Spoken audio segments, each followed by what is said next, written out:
Përshëndetje dashur shikues, mirë se vini në Agora News. Do të flasim për figurën e Ismail Qemalit, për plasjet e tij me Perandorinë Osmane e deri në pikën kulminante atë të shpalljes së pavarësisë së Shqipërisë. Por gjithashtu do të prekim edhe për plasjet e tij me politikanin kontrovers siç ishte Esat Pash Toptani e deri në 24 janar të vitit 1919, ku ai gjeti vdekjen në rrethana misterioze pak para se t'jepte një konferencë për shtyp në Perugia të Italisë. Por për të mësuar më shumë për figurën e babait të pavarësisë së Shqipërisë, ne kemi të ftuar studiuesin Evarist Beqiri, i cili vjen me këtë libër dhe ka trajtuar figurën e tij përmes titullit themeluesi Leadershipi i Ismail Qemalit. Evarist, cila ishte shtysa kryesore që të bëri që të merreshe me figurën e Ismail Qemalit? Faleminderit edhe një herë për ftesën, kënaqësi që të jem sërish këtu me ju. Shtysa kryesore patjetër ishte zbulimi i personazhit të Ismail Qemalit në të gjitha dimensionet e tij, për të shpalosur para shqiptarëve një Ismail Qemal Vlora ndryshe, pra, në këndvështrimin e leadershipit. Pra ne jemi mësuar që ta shikojmë Ismail Qemalin gjithmonë si ai plaku i urtë, i cili erdhi një ditë, bëri pavarësinë dhe pastaj iku dhe kaq ishte e gjitha, por jo, nuk është vetëm kaq.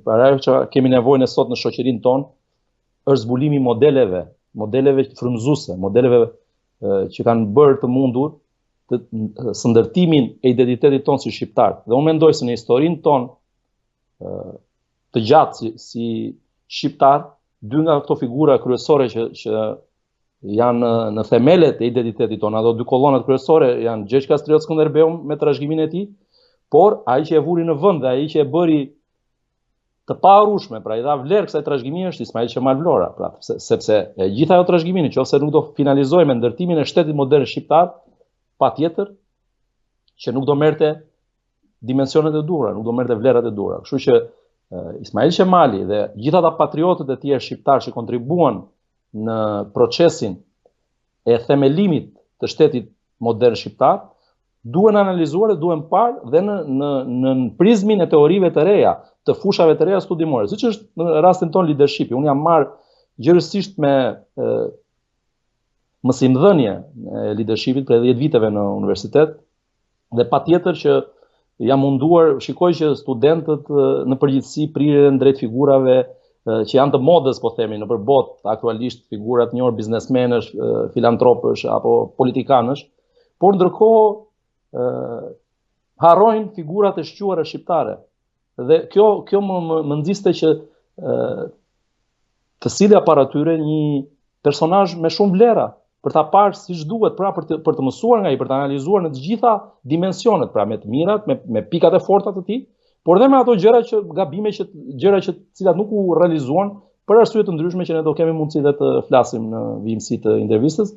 Por shtysa kryesore pra ishte kjo, zbulimi dhe dhënia para shqiptarëve, nxjerrja para shqiptarëve e një Ismail Qemali në konceptet e leadershipit modern. Pra cili ishte vizioni i tij për Shqipërinë, cili ishte karakteri i tij, si u formua ky njeri, çfarë kontributesh kishte ky përgjatë gjithë karrierës së tij, qoftë në Perandorinë Osmane, që kishte një karrierë 40 vjeçare në atë Perandorinë, në pozicione më të larta, drejtuese.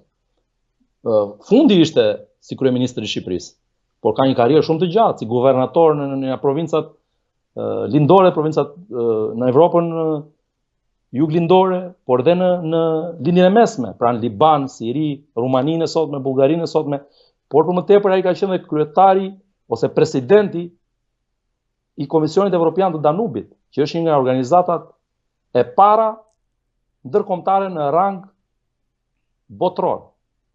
E themeluar pas Traktatit Parisit, pas luftës ruso-turke dhe Traktatit Parisit në 1856, kjo është një nga ato organizata që ka lënë gjurmë në historinë e marrëdhënieve ndërkombëtare sa i takon ndërtimit të organizatave ndërkombëtare. Aty bënin pjesë gjitha superfuqitë e kohës. Dhe për 2 vite ai ka pas mandatin ta drejtonte, ishte edhe guvernator, pra thash në Tulcea, në Tulxha, ashtu quhet në Rumaninë e sotme, dhe njëkohësisht ai ishte dhe president ex officio, pra president i Komisionit Evropian të Danubit, që është një nga organizatat që ka, siç e thash, ka lënë gjurmë, por vazhdon të ekzistojë një organizatë që vazhdon të ekzistojë edhe sot. Pra një nga ato organizata që janë themeluar shumë herët dhe vazhdon të ekzistojë, kuptohet, nuk ka të vlerë që kishte atëherë, se atëherë ishte, siç e thash, më e rëndësishme, ishin gjitha superfuqitë, ishte Franca, ishte Italia, ishte Prusia, pra Gjermania, ishte Turqia, ishte Britania e Madhe me personalitete të përfaqësuara, personalitete të shquara, diplomatësh, ushtarakësh, dhe Ismail Qemali ishte edhe më i riu, ishte rreth 27 vjeç, kur kryente pra dhe detyrën e presidentit të Komisionit Evropian Danubit. Kështu që është shumë e rëndësishme, mendoj, për ne si shqiptar, që të njohim mirë të shkuarën, sepse një ardhme e ndërtuar mbi arresën është një kështjellë rëre. Pra, ardhmja e ndërtuar mbi arresën e së shkuarës nuk ka vlerë. Duhet që të njohim historinë, sepse njohja e historisë të jep mundësi, ju jep dhe lidrave të sopëm, ju jep mundësi që të kuptojnë situatat aktuale në mënyrë më holistike, më të plotë. Pra ta kuptojmë të pajis, njohja e historisë, studimi i historisë të pajis me një empati, pra liderin e pajis me një empati, të jep aftësi për t'i dhënë kontekst vendimarrjes. Kështu që është shumë e rëndësishme, mendoj, për ta njohur historinë si duhet. Në librin tuaj ju e përshkruani Ismail Qemalin si rebel dhe me shpirt fisnik. A kanë qenë këto dy elemente që e kam përcaktuar atë, po themi, në rrugtimin e tij politik deri me kulmimin në shpalljen e pavarësisë së Shqipërisë? Po, shiko, patjetër unë kam quajtur rebel dhe fisnik sepse ai ishte rebel në kuptimin që të bëjë ato, të merrë ato vendime dhe të bëjë ato veprime që ai bëri në Perandorinë Osmane, fillimisht pa shkuar sepse dhe bërja dhe iniciativa për të themeluar Shqipërinë nuk ishte e lehtë. Ishte edhe kjo një akt shumë i guximshëm për kohën, që shumë njerëz atëherë e quajtën të nxituar këtë veprim. Madje edhe sot e akuzojnë Ismail Qemalin, e fajsojnë që ai bëri pavarësinë, po na përçau. Pra që është një e pavërtet. Është një pavërtet totalisht, sepse nuk ishte në mundësitë e tij. Ai shpëtoi dhe mendoj se e shpëtoi Shqipërinë dhe shpëtoi aq territor sa mundi, sepse po mos ishte bërë ajo pavarësi, kam përshtypjen që Shqipëria do ishte zhdukur nga artë Evropës, po mos ishte bërë në atë moment. Ishte momenti i fundit, ishte çështje, si më thon, orësh. Ditësh historia ishte në zhvillim sipër. Nëse ne shqiptarë nuk do reagonim dhe do humnim momentin, kam përshtypjen që nuk do të arrinim ta bënim dot më pas. Sepse ju e dini shumë mirë, u bë pavarësia në mesin e luftës ballkanike. Kështu që ishte një situatë që mund të ndalem në detaje më pas te ai rrugtimi i tij, por doja të thoja këtë, që rebelizmi i tij shfaqet në radhë të parë dhe ishte i mbrojtur sepse familja e tij, familja u ishte rritur, duke filluar nga i gjyshi, që është vrarë nga Osmanët, pra Ismail Bej Vlora i Vjetri, është masakruar në Janin, në kështjellën e Janinit, sepse ishte i pari që mori iniciativën për të bërë pavarësinë e Shqipërisë në kuvendin ndërkrajinor, ose kuvendin e ashtu quajtur të Beratit, në 1828, në nëntor dhe ky kuvend. Dhe kjo një ngjarje që për hir të vërtetës historiografia jon nuk i ka kushtuar vëmendjen e duhur. Dhe unë e shfrytëzoj këtë intervistë që të bëj thirrje që këto njerëz, këto ngjarje duhet të përkujtohen. Nuk ka një plakat atje në atë kështjellën e Beratit. Ta përkujtoj këtë ngjarje, është një ngjarje shumë e rëndësishme për historinë tonë. Pavarësisht se ajo nuk u kurorëzua me sukses, po aty ishin gjithë krerët e jugut të Shqipërisë që u mblodhen. Pra në Vazhdën ishte revolucioni grek, ata Ismail Bej Vlora ishte një nga drejtuesit e Sanxhakut të Vlorës, pra Sanxhakut Beratit të Vlorës, sepse ishte Sanxhaku quhesh i Vlorës, por qendra spostuar nga Vlora, nga Kanina, ishte në Berat. Dhe ata u toroqën, ai bashkë me rreth 4000 trupa të tij u toroq nga fronti grek, pra nuk luftoi kundra grekëve me osmanët, por u bëri thirrje krerëve shqiptar që ne duhet të cillemi si shqiptar, thotë, jo si zyrtar osman. Dhe janë të shkruara këto letra, dhe u thotë, hajde të mblidhemi të mendoj për Shqipërinë, sepse në vend të grekëve do jemi ne nesër. Pra hajde në shembullin që çapo ndodh në Greqi, kuptohet dhe grekët ishin edhe për krahun e Britanisë së Madhe, fuqive të tjera në shpalljen e pavarësisë. Hajde dhe ne të bëjmë diçka për Shqipërinë. Patjetër që u tradhtua, dhe u tradhtua nga vetë shqiptarët, u tradhtua, janë letrat ku një nga ato bejt e jugut në mos gaboj nga Përmeti i shkruan sultanit, thotë ai ishi pa udhë, pra mendon për të shkëputur. I shkruan pasi mbarojnë takimin, i çon letrën. Dhe sultani nxjerr fermanin dhe për të vëllain e tij që të internohen dhe nëse nuk internohen, nuk pranojnë urdhrin e internimit të ekzekutohen.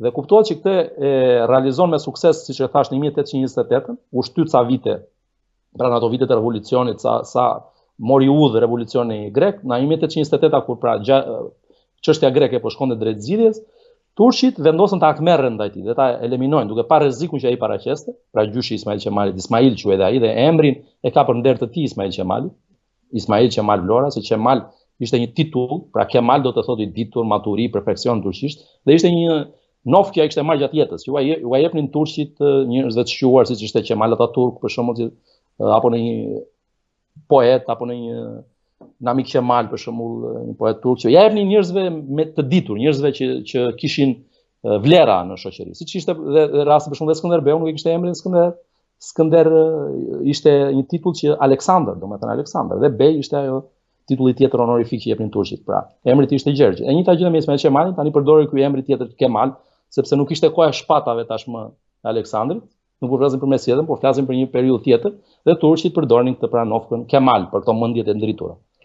Dhe ndërkohë mbi emri i tij pra është Vlora. Dhe patjetër që turqit vendosën që ta thrisnin dhe e vran pabesisht, e thrasin gjoja do t'i jepnin postin e valiut pra guvernatorit jo të Sanxhakut, se Sanxhaku ishte pjesë e vilajetit, pra Sanxhaku i Vlorës, siç e tham i Beratit, e vilajetit më të madh që ishte në jugun e Shqipërisë, pra ju e dini shumë mirë që kishim 4 vilajete, ishte vilajeti i Janinës, pra shqiptarët i kishin copëzuar turqit në 4 vilajete. Ishte një rast i veçantë edhe në Ballkan, se nuk kishin kombet e tjera ishin të organizuar në vilajete të veçanta sipas kombësisë që kishin. Kurse shqiptarët ishin ndarë në 4 turqit. Pra kishim për të mbajtur me atë teorinë për çfarë sundo. Pra kishim vilajetin e Janinës, atë të manastirit të Kosovës dhe të Shkodrës. Tani vilajeti i Janinës me qendrën në Janin, që ishte një qytet që për periudha caktuara ka qenë i banuar nga shumica nga shqiptar, patjetër që ka pas dhe grek, ka pasur ebrej edhe pakica të tjera. Dhe ishte mbarë si kryeqyteti i Shqipërisë, po të shikosh në atë periudhë, një qytet i zhvilluar realisht me bashkëjetesë fetare, me kulturë e kështu me radhë. Dhe gjithë rilindasi dhe vetë Ismail Qemali është shkolluar në Zosimeja, pra, që është një Janin. Pra shkolla më e krijuar aty dhe më me emër, ku janë shkolluar një pjesa më e madhe e rilindësve tanë. Ishte një shkollë që i mbruti ata me idetë e liberalizmit, pra të iluminizmit, të revolucionit francez, po dhe me atë frymën e lirisë së antikitetit, pra me kulturën antike greko-romake e kështu me radhë. Kështu që dhe kjo ka ndikuar patjetër te formimi i udhëheqësit të arshëm Ismail Qemali, pra të thënë rebelizmi i tij, mendja e pavarur e tij, një njeri që nuk komandohesh dhe nuk udhëhiqesh nga interesat personale të karrierës personale, por të udhëhiqesh nga idetë, nga vlerat, nga parimet me të cilat ishte mbrojtur. Tani, gjyshi i tij, siç e thash, u thrit në Janin nga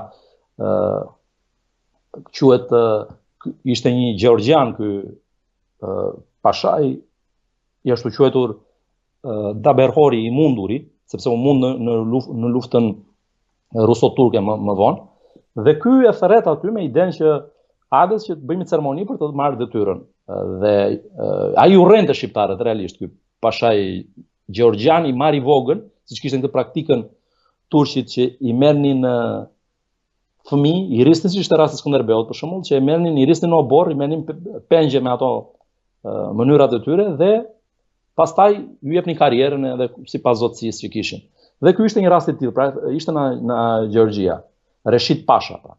Dhe Mehmet Reshid Pasha quhesh, dhe Daberhori i munduri me atë pseudonimin. Dhe e thret aty dhe menjëherë ai sapo mbrin i thot shpërndaj trupat, ai i thon që mos shko sepse është një kurth i organizuar dhe krerët e tjerë shqiptar nuk shkojnë, por ai thot me atë besimin që kam trupat e mia, shkon me rreth 500 trupa kalorës të tij nga kryesisht nga Labëria. Dhe i thon sapo mbrin Janin, i thot shpërndaj nëpër shtëpi këto që të shplodhen kalorës dhe kështu, dhe ai shkon me një grup të vogël drejt te Kalaja, se nuk ka kohë, thon, duhet bësh shpejt ceremonia. Te Kalaja patjetër që mbyllen portat dhe e vrasin, kokën ja presin e kështu me radhë dhe thuhet që ja shëtisin në ato rrugët e Stambollit dhe për t'ia bërë shembull për atë shqiptarët e tjerë, që ja si do përfundonin nëse do kërkonin shkëputje nga Perandoria Osmane. Dhe patjetër që kjo ishte një goditje e rëndë. Vazhduan rebelizmi shqiptarëve, i vllai i tij Beqir Vlora thuhet në dokumentat osmane të kohës e ngriti në këmbë gjithë krajinën. Pra kjo quhet një ofendim i madh, një goditje e madhe për shqiptarët dhe ngritin këmbë dhe turqit nuk ishin më kontroll për shembull në krahin e Laboristë të Vlorës në atë periudhë. Dhe pastaj më vonë u munduan që të bënin këtë lidhjen dhe Zenel Gjoleka dhe të tjerë udhëheqës të asaj periudhe të bënin lidhjen edhe me Pashallëkun që ekzistonte i Shkodrës në atë periudhë, por nuk u arrit që të gjesh ky kohezion i dur që shqiptarët të ngriheshin në një zë dhe të kërkonin pavarësinë. Ndodhi më pas rreth një viti në manastir masakra e manastirit në 1829 dhe aty u vran gjithë krerët shqiptar, po thuaj. Janë vrarë me mira njerëz, aty u thritën prapë pabesisht nga njëjti njeri, nga Mehmet Reshid Pasha, pra nga i Bunduri, dhe i thret aty për një parat gjoja për nder të tyre dhe i vrasin, i eliminojnë. Kjo ishte një goditje tjetër shumë e rëndë që ju dha shqiptarëve në atë moment një stopim, pra një shkëputje nga ndjekja e hapit të fqinjve, po themi. Pra grekët formuan shtetin e tyre, të tjerët prapë ecnin në këtë rrugë, pra duke filluar nga serbët që kishin Malizi, Bullgaria, më vonë kështu me radhë, të gjithë pra po ecnin kishin marrë autonominë e po vazhdonin në shtetëndërtim, kurse ne shqiptarët nuk na lejuan, pra që të hidhnin mas një hap më tej dhe këto masakra pra e dhanë një mesazh që nuk do tolerohesh asnjë lloj përpjekje rebelizmi pra nga ne shqiptarëve. Tani vimte edhe te Ijati. Ijati Ti Mahmud Vlora në periudhën e Tazimatit është unë e kam përmendur edhe libri, është një ngjarje e bukur që tregohet aty kur vinë turqit për të lexuar dekretin dhe mënyra se si ai u përkthen shqiptarëve, sepse nuk dinin turqisht shqiptarët, dhe u përkthen dhe u thot, këta duan që na i heqin gjithë nderin, gjithë pasurinë, çdo gjë, na i marrin gjitha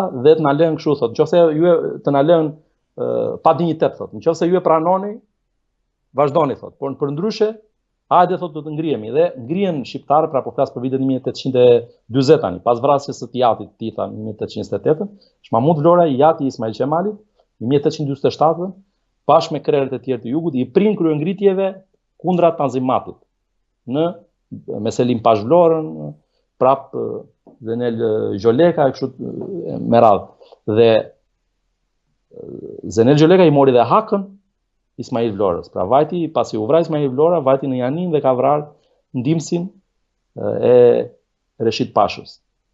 Dhe deri vonë familja Vlora i ka paguar një pagesë honorifike kësaj familje për këtë veprim që ai kryeu, pra nderi, pra çoi në vend nderi.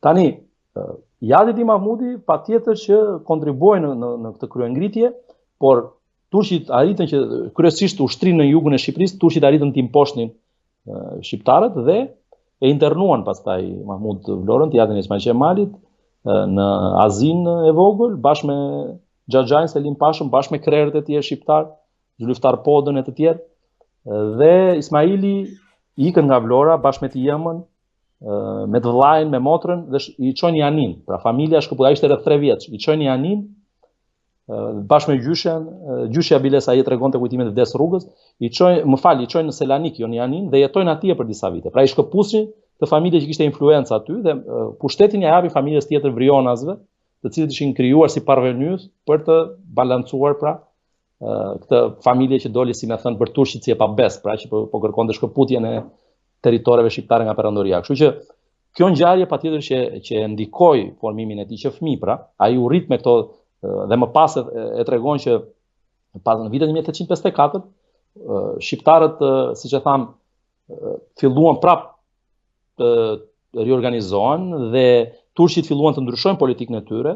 Pra, nëse vendosën përkohësisht disa zyrtar turq që hoqin këto privilegjet këtyre familjeve të mëdha, dyreve të mëdha, në vitet 1854, më saktë, fillojnë grekët lëvizjet për të marrë Janinën, pra konsoliduan pak shtetin e tyre dhe filluan të shtrinin territoret.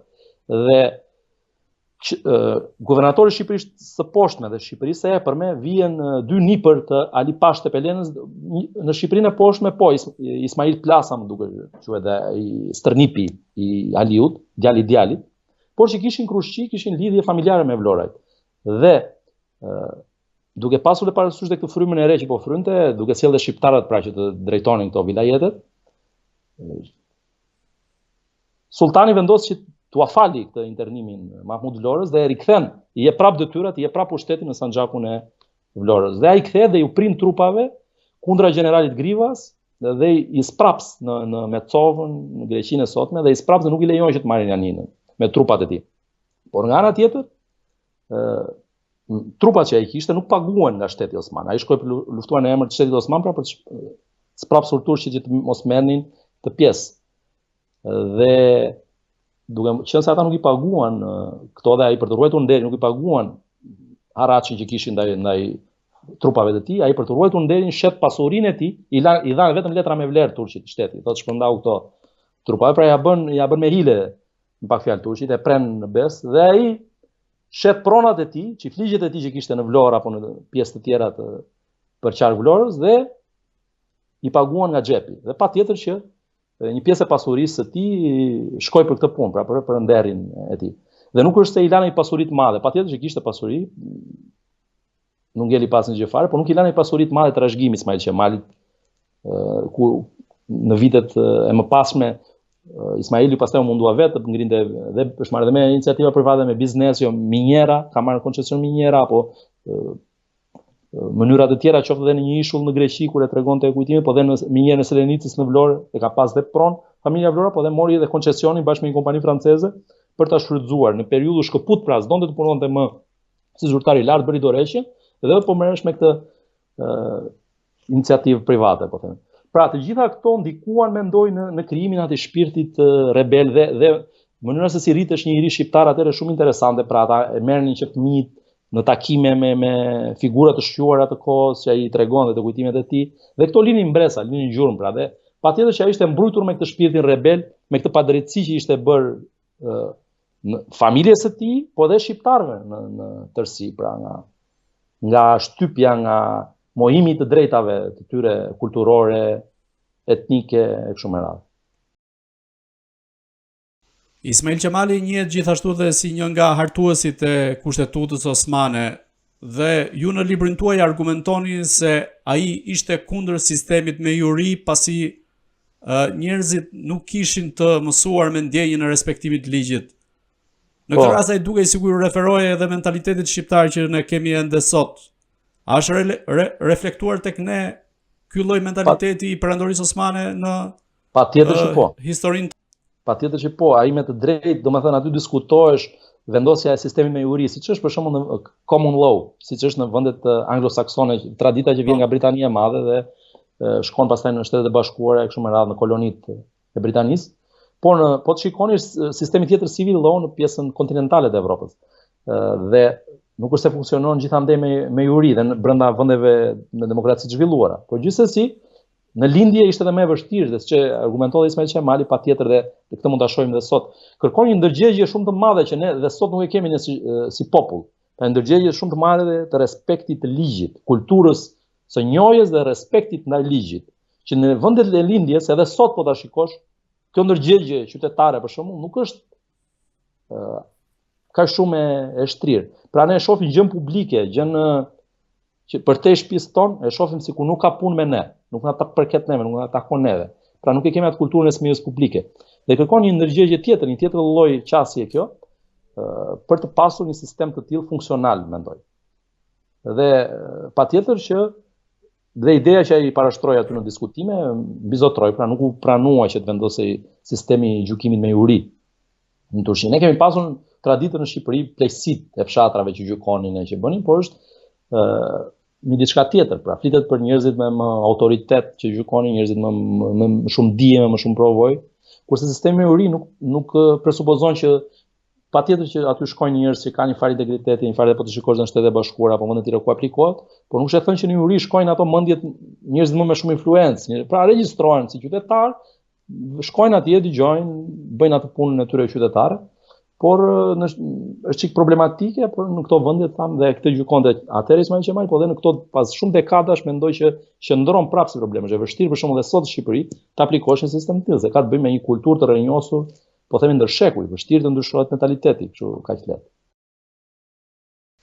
Ju përshkruani në librin tuaj se si në kohën e perandorisë osmane ishte ngritur, po themi, një sistem i rrjedhzuar i korrupsionit, duke nisur nga funksionarët e lartë e deri tek gjyqësori, deri tek qytetarët e tjerë me radhë. Dhe duket sikur flitet praktikisht për Shqipërinë e sotme ose të paktën për Shqipërinë e këtyre 34 viteve. Në këtë rast, sa është reflektuar nga Perandoria Osmane ky lloj niveli korrupsioni që kemi në sot dhe cili ishte roli i Ismail Qemalit në atë kohë për të luftuar korrupsionin? Shiko, shumë e bukur pyetja dhe patjetër që kur I lexon ato dhe mua këtë projekcion më nga dhënë. Pra, lexon për Perandorinë Osmane atëherë më duket sikur flasim për të sotmen, me çfarë po jetojmë sot në Shqipëri, por mund të ketë ngjashmëri dhe me vende të tjera, kam përshtypjen, që kanë pak a shumë të njëjtat probleme. Si ky Joni, pra po flas kryesisht në këto vendet lindore, të Evropës lindore apo dhe më tej, linjën e mesme apo më tej. Pra, patjetër që korrupsioni ishte një sistem që mbaj në këmbë që ushqente pushtetin atëherë, siç ndodh patjetër edhe sot. Nuk diskutohet. Dhe sultani vet e përkrahte këtë sistem. Pra, dhe Ismail Qemali ka dy memorandume shumë të famshme, shumë të bukura, po ti lexosh, unë I kam analizuar na pak edhe në libër, është 1892-shit dhe 1897-s. Të dy memorandume drejtuar sultanit, sepse ai ishte edhe një këshilltar I jashtëm I sultanit, dhe vetë sultani kërkonte her pas here që ai të bënte studime, të jepte këshilla për çështje të caktuara. Pra, pavarësisht se ja kishte dhe frikën, e shikonte edhe me dyshim, sultani ishte aq I dyshim sa kur lexoj një biografi të tij të shkruar nga një autor turk tani, thuhet që Abdulhamit II pra, dhe një herë kur kishte probleme me një nga dhëmbët, nuk pranoi sepse ishte ajo lufta dhe brendshme brenda familjes sultanore për të marrë pushtetin. Ai ja mori të vllajt, kishte frikë se prapë vllai do rikthehej kështu me radhë, dhe kishte aq mungesë besimi te njerëzit e afërt sa vendosi që dhe dentistin e tij mos ta linte të ishte dhëmbin, po hoqi vetë, shkuli vetë dhëmbin në një moment caktuar. Imagjinoni se çfarë mosbesimi ushqente ai tek njerëzit që kishin përreth. Megjithatë e vlerësonte mendjen e Ismail Qemalit dhe ka qenë një nga sultanët që ka qeverisur dhe quhet sultani I fundit I një epoke se ka qeverisur për 33 vite, më I gjatë. Dhe patjetër që në këto memorandume Ismail Qemali parashtron atij gjendjen e vështirë ku gjendet Perandoria dhe I thotë nuk mund të rim duar kryq, I thotë para këtij korrupsioni, para kësaj keqeverisje, para këtij abuzimi, pra duhet bërë diçka, nëse doni thotë që të reformoni, nëse doni thotë që të mbani mend si një emër I madh, nëse do si një njerëz që ka bërë gjëra të mëdha në histori. Dhe I bën analiza se çfarë duhet bërë, pra hedh idenë dhe për krijimin e një konfederate në këto trojet që kishte Perandoria Osmane edhe në Evropë. Ai hedh idenë për shembull për të krijuar një shtet ose një bashkëpunim që janë ide shumë domethënë vizionare që sot po I aplikojnë pra edhe në Evropë, po fliste për bashkëpunimin diskombëtar në fushën e ekonomisë, lëvizjes së lirë të njerëzve, po dhe bashkëveprimit në çështjet e sigurisë, pra. Dhe këto janë të shkruara, kur I thotë duhet për të zhvilluar, stimuluar ekonominë, duhet më shumë investime, duhet më shumë bashkëveprim I dy kombeve, thotë, sidomos në Ballkan, thotë, ai atje I dhëmte, atje kishte shpirtin, pavarësisht se ku jetonte, por Shqipërinë ai nuk e harroi asnjëherë. Dhe I bën thirrje dhe projekti I tij dhe me kushtetutën ishte për decentralizim, pra ide e decentralizimit.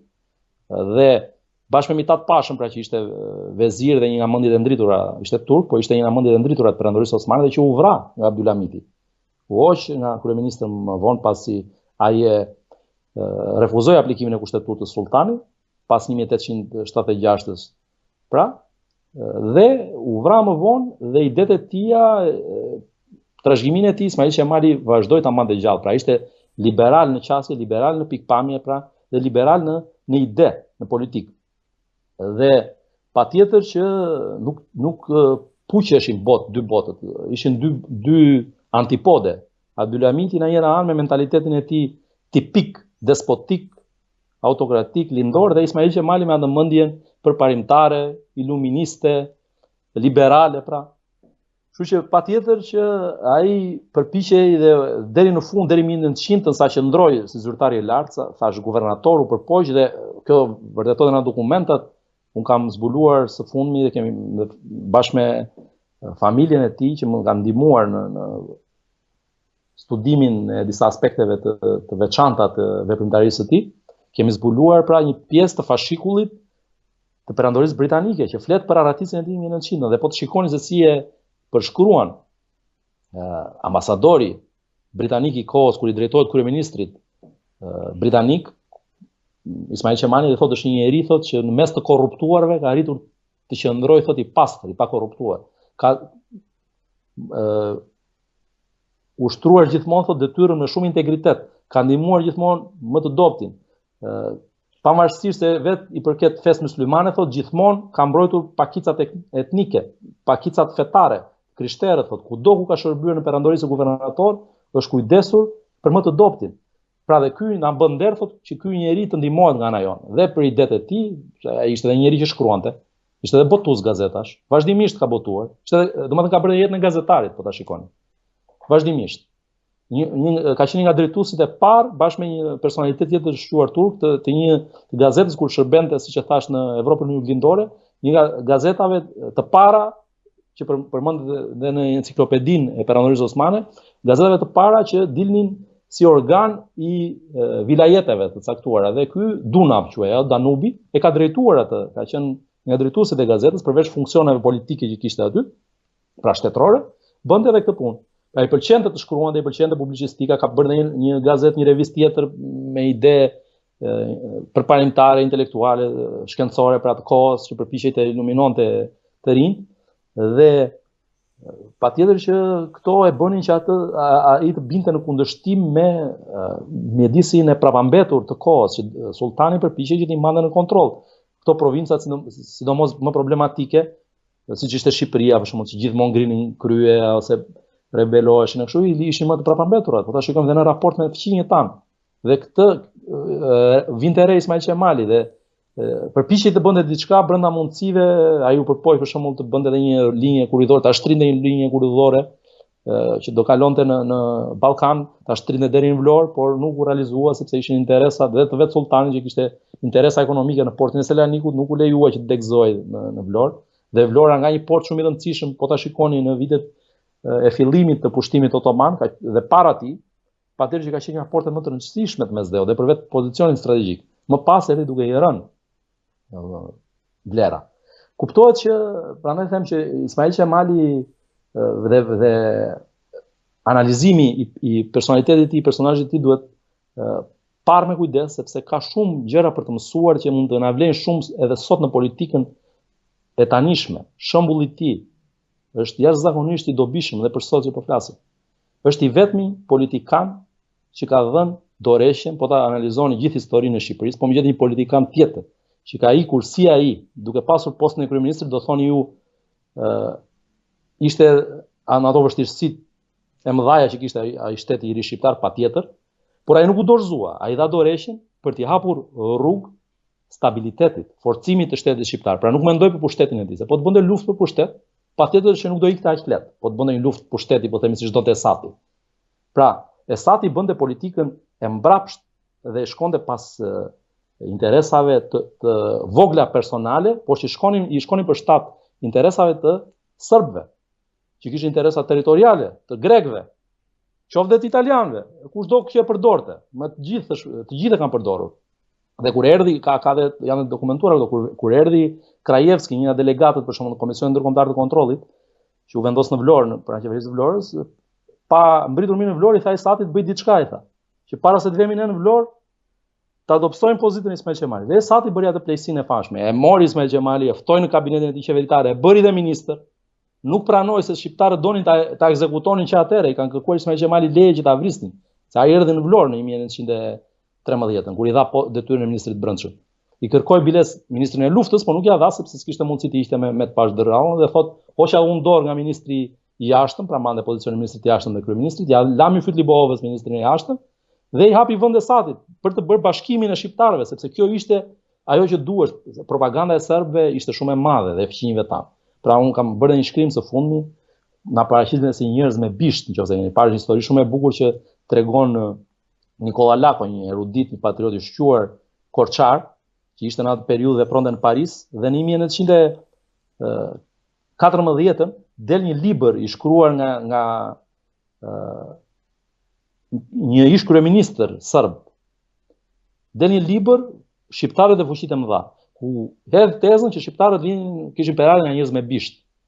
Dhe e merr një francez këtë teori dhe elaboron më tej, shkruan dhe ai një libër, Shqiptarët dhe historia e tyre.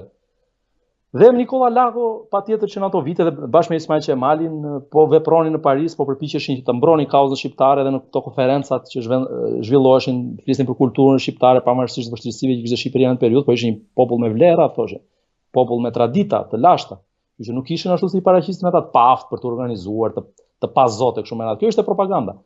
Pra arritën deri aty sa na paraqisnin me bish. Dhe një ditë të bukur shkrua Nikola Lago, shkoi me Ismail Qemalin, aftojnë në një darkë. Te ajo darka gjendesh te ky francezi që kishte shkruar pra i shkonte kësaj teorisë serbëve pra që shqiptarët pas kanë pasur bisht.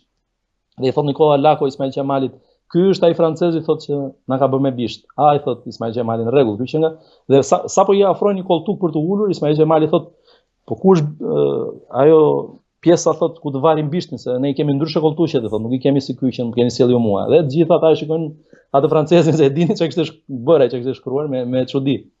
Vazhdojnë, pastaj e gacmojnë prapë aty dhe ai vazhdon me atë humorin e tij, ju përgjigjet Ismail Qemali, ju thotë që patjetër i thon një nga ata që kishte derën me pak me shampanjë, i thot një francez, po pse i thot ju serbët thot ju paraqesin me bisht thot dhe ju ndërkohë s'keni bisht, si është kjo muhabeti thot. I thot Ismail Qemali patjetër thot që e kemi gjithë një cop bishti thot, po ju aty ku mendojnë serbët. Dhe fillojnë qeshin gjithë ata aty. Po thot si mundet që mirë serbët thot shovinizmin tyre që e dim thot është i njohur, por si mund bien francezët pre këtyre teorive. Dhe vazhdon prapa ai gacmoni thot do na çosh në Vlorë thot se më kanë thënë thot që ka mjalt shumë të mirë Vlora. Vlora e pushtuar nga italianët në atë periudhë. Po flasim në 14-ën, 15-ën zhvillu kjo ngjarje. Fillim të 15-s. Në atë periudhë ishte edhe lufta e parë botërore dhe gjermanët ishin duke kaluar, po kishin pushtuar krajinë e Shampanjës dhe po shkonin drejt Parisit. Dhe aty po bëheshin luftime, kishin pushtuar për Shampanjën. Dhe i thot Ismail Qemali, prap me atë ironinë e tij, humorin e tij dhe sarkazmin, i thot, tani për tani thot, shijojmë Shampanjën, i thot.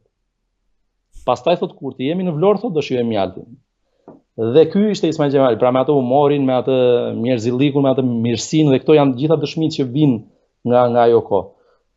Por patjetër që duke pasur parasysh, siç e thash, këto ndasit e mëdha dhe rolin sidomos të Esat Toptanit shumë negativ në atë periudhë, ka bërë një dëm të madh, domethënë me intervistat e tij, duke po të shikoni ka në intervistat në shtypin grek. Dhe ajo trashëgimi për fat keq vazhdon edhe në ditët tona, pra kjo ndasia e madhe, bërja, domethënë vazhdimi në ndonjëherë i politikave që çojnë ujë në ullin e interesave anti-shqiptare, anti-kombëtare, ne shohim prezente edhe sot në politikën e ditës së Shqipërisë.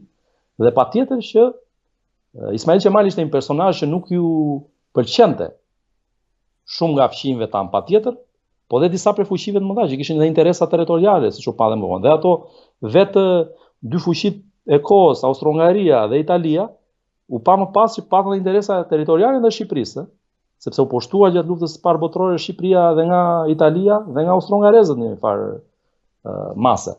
Kështu që ishte edhe ajo politikat e tyre neokolonialiste, pra e donin Shqipërinë të pavarur sepse donin të frenonin panslavizmin, pra pasi ra status quo-ja, se deri në momentin e luftës ballkanike ishin për ruajtjen e status quo-s, ishin për ruajtjen e perandorisë osmane.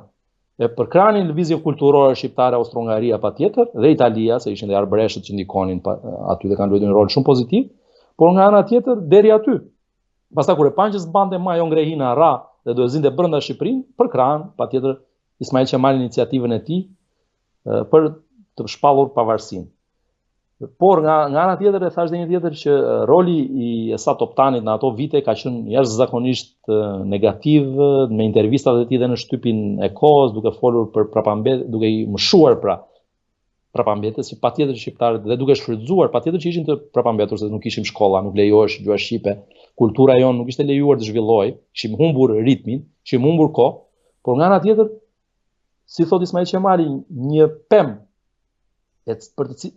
për të cilën nuk është kujdesur kush dhe nuk i ka hedhur kush ujë, as i ka hedhur pleun e dur, as e kanë krasitur, nuk duhet prerë thot për këtë fakt, duhet tentuar që të kujdesesh njerë dhe për të arrisjellësh një jetë, jo ta presësh direkt. Dhe kështu ishte edhe fati i Shqipërisë. Pra, nuk ishte faj shqiptarëve, vetëm i shqiptarëve që ishin atë prapambetje, ishte një luftë e ashpër që ishte zhvilluar ndaj tyre në shekuj që kishte lënë kulturën tonë mbrapa, por patjetër që këto mendjet e ndritura të kombit arritën që ta tejkalonin dhe këtë moment shumë të vështirë që do kishte lënë, siç e thash dhe më parë, do kishte lënë pasoja të pariparueshme nëse nuk do ishte bërë mundur ndërtimi i kombit ose i shtetit, po themi, se kombi është një proces pastaj që do patjetër dhe kohën e vet, por ama është themeli, guri i themelit. Gurin e themelit Ismail Qemali vendosi të fortë.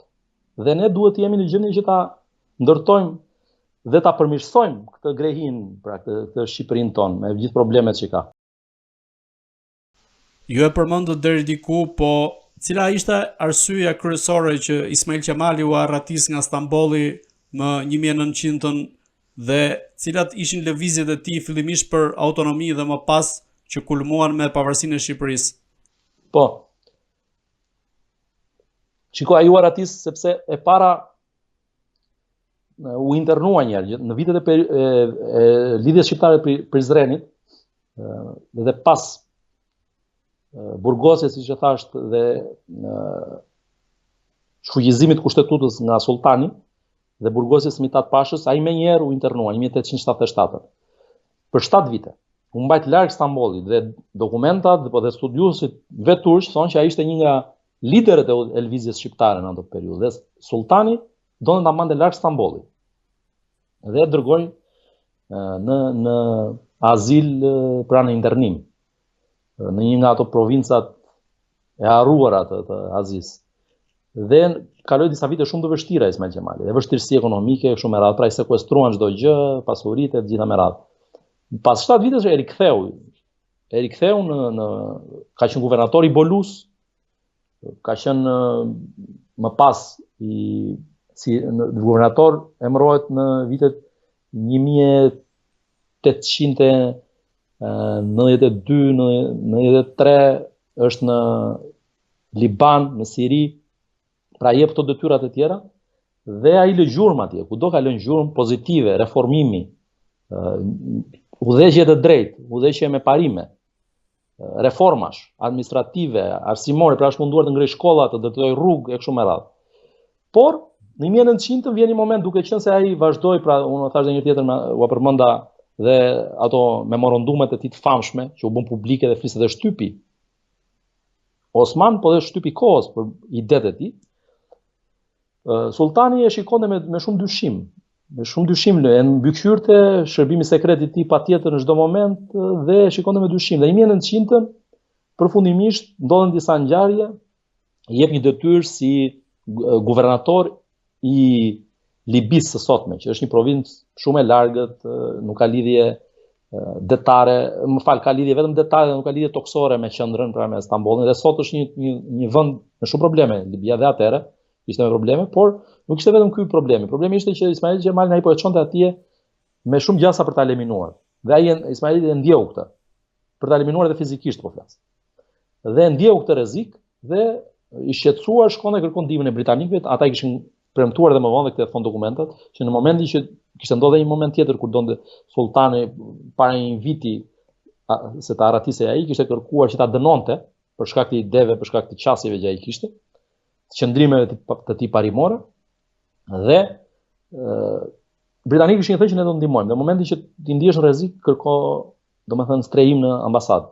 Dhe ai këtë bëri, shkon në ato anijet që qëndronin të stacionuar në Stamboll, anijet ushtarake britanike, sepse ai ishte edhe një filo liberal, thash, po edhe një filo britanik, sepse Britania e Madhe ishte si ai fanari i demokracisë në atë periudhë, siç janë për shembull Shtetet e Bashkuara në këto vite që ne kemi jetuar, atëherë ishte Britania që domethënë përfaqësonte një demokracitë më të zhvilluara të kohës, pavarësisht atyre sulmeve që kishte si një vend kolonizator, por megjithatë Ismail Qemali e vlerësonte shumë dhe shkruan një libër po pikërisht në këtë periudhë për këtë rol dhe civilizues të Britanisë, pra ka një libër shumë të bukur që thotë çështja e Transvalit, la question du Transval, shkruhet në frëngjisht, po edhe përkthyer edhe në anglisht, në arabisht, edhe në osmanisht, çështja e Transvalit nën këmbvështrimin mysliman. Dhe flet për rolin e Britanisë në këto vende ku ka pasur kolonitë e saj dhe zhvillimin që ka sjellë në sistemin demokratik, reforma, duke e dalluar nga vendet kolonizatore tjera që nuk kanë bërë të njëjtën gjë, thotë ai, si Franca apo vende tjera. Dhe flet për këtë luftën e boerëve, ishte atëherë pra në Transvaal, në Afrikën e Jugut, ishte një luftë që zhvillohej në ato vitet 1900 me britanikët. Dhe patjetër që kjo ngjarje lidhet pra arratësia e tij lidhet me veprimtarinë politike të tij. Dhe duke ndier rrezikun ajo kërkoi ndihmë britanikëve. Britanikët e ndihmuan, i dhanë mundësi dhe ai i shmanget ndjekjes së spionëve dhe këtë shkruan edhe Maurice de Bunsen, që më pas ishte një funksionar i lartë i ambasadës atëherë, një personazh, dhe ky ka qenë ambasador më pas në Francë edhe në Spanjë dhe në Vjenë, dhe shkruan për atë ngjarje dhe thotë që arriti të shmangte, dhe dokumentat të tregojnë, arrin të shmangte mbikëqyrjes që kishte nga autoritetet osmane dhe arrin bashkë me 3 djemtë e tij kërkon largimin. Sultani i bën thirrje, i çon njerëz, kryetarin e Bashkisë Stambollit, prefektin e shumë e radhë që hajde miqtë e tij që hajde, dhe ai u thot i thot një mikut të tij Ridvan Pashës, unë për ju, i thot, përmirësi që kam për ju mund të hidhem dhe në ujërat e Bosforit, tash i thot të lahem, por që të kthehem prapë sot nuk kthehem. Pra nuk mundet ta bëj këtë gjë sepse do shkel me gjithçka në cilën unë besoj. Dhe ai vërtet thot që i besonte sinqeriteti sultanit që donte ta kishte prap, i thot hajde të bëj ambasador, mos e prano këtë detyrë, po hajde të çoj ambasador ku do të shkosh ose merr një rol ambasador shëtitës nëpër Evropë, në Francë, në këto vende të tjera studios, siç kishte bërë edhe më parë, që kishte studiuar sistemet për të bërë reforma e kështu me radhë. Por jo, Ismail Qemali nuk pranon dhe thot nuk mund të pranoj atë merrje një detyrë kur nuk do kisha asnjë lloj force për të bërë diçka si duhet për vendin. Dhe ai vendos në këtë moment, pra kjo është ndarja e madhe.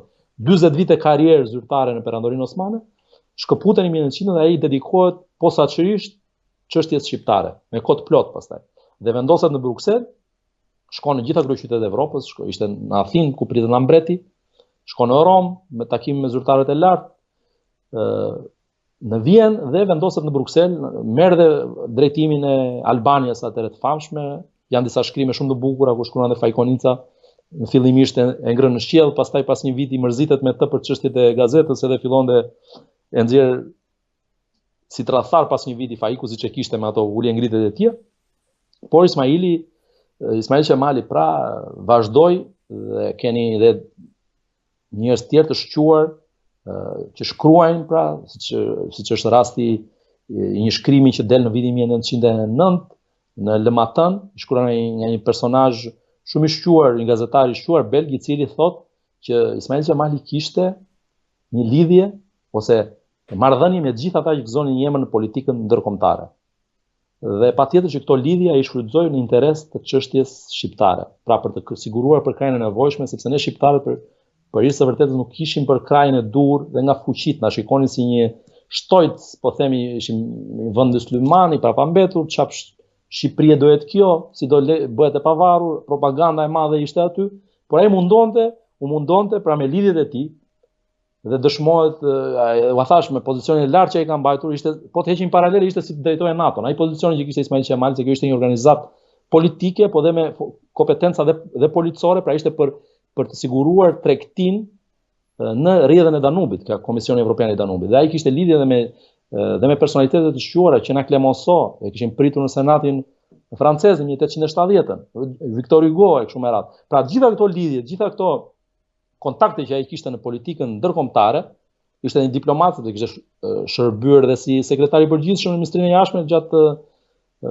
udhëheqjes së qeverisë nga, siç e thash, nga Mithat Pasha, që e kishte si krah djathtë, me që Mane vlerësonte shumë, dhe patjetër gjitha këto lidhje ai shfrytëzoi në interes të çështjes shqiptare. Çfarë ndodhi pas arratisjes së Ismail Qemalit, ku ai u dënua dhe me vdekje në mungesë nga Perandoria Osmane? A pati përpjekje për ta eliminuar atë fizikisht? Pati dhe përpjekje për ta eliminuar. Ju përmendët dënimin, dënimi vjen nga gjykata penale e Stambollit në 1901-1902, sepse e akuzonin që ai kishte zhvilluar një aktivitet politik kundra sultanit, i sekuestrojnë pasurinë, e dënojnë me vdekje, ishin gjitha drejtat civile e kështu me radhë. Dhe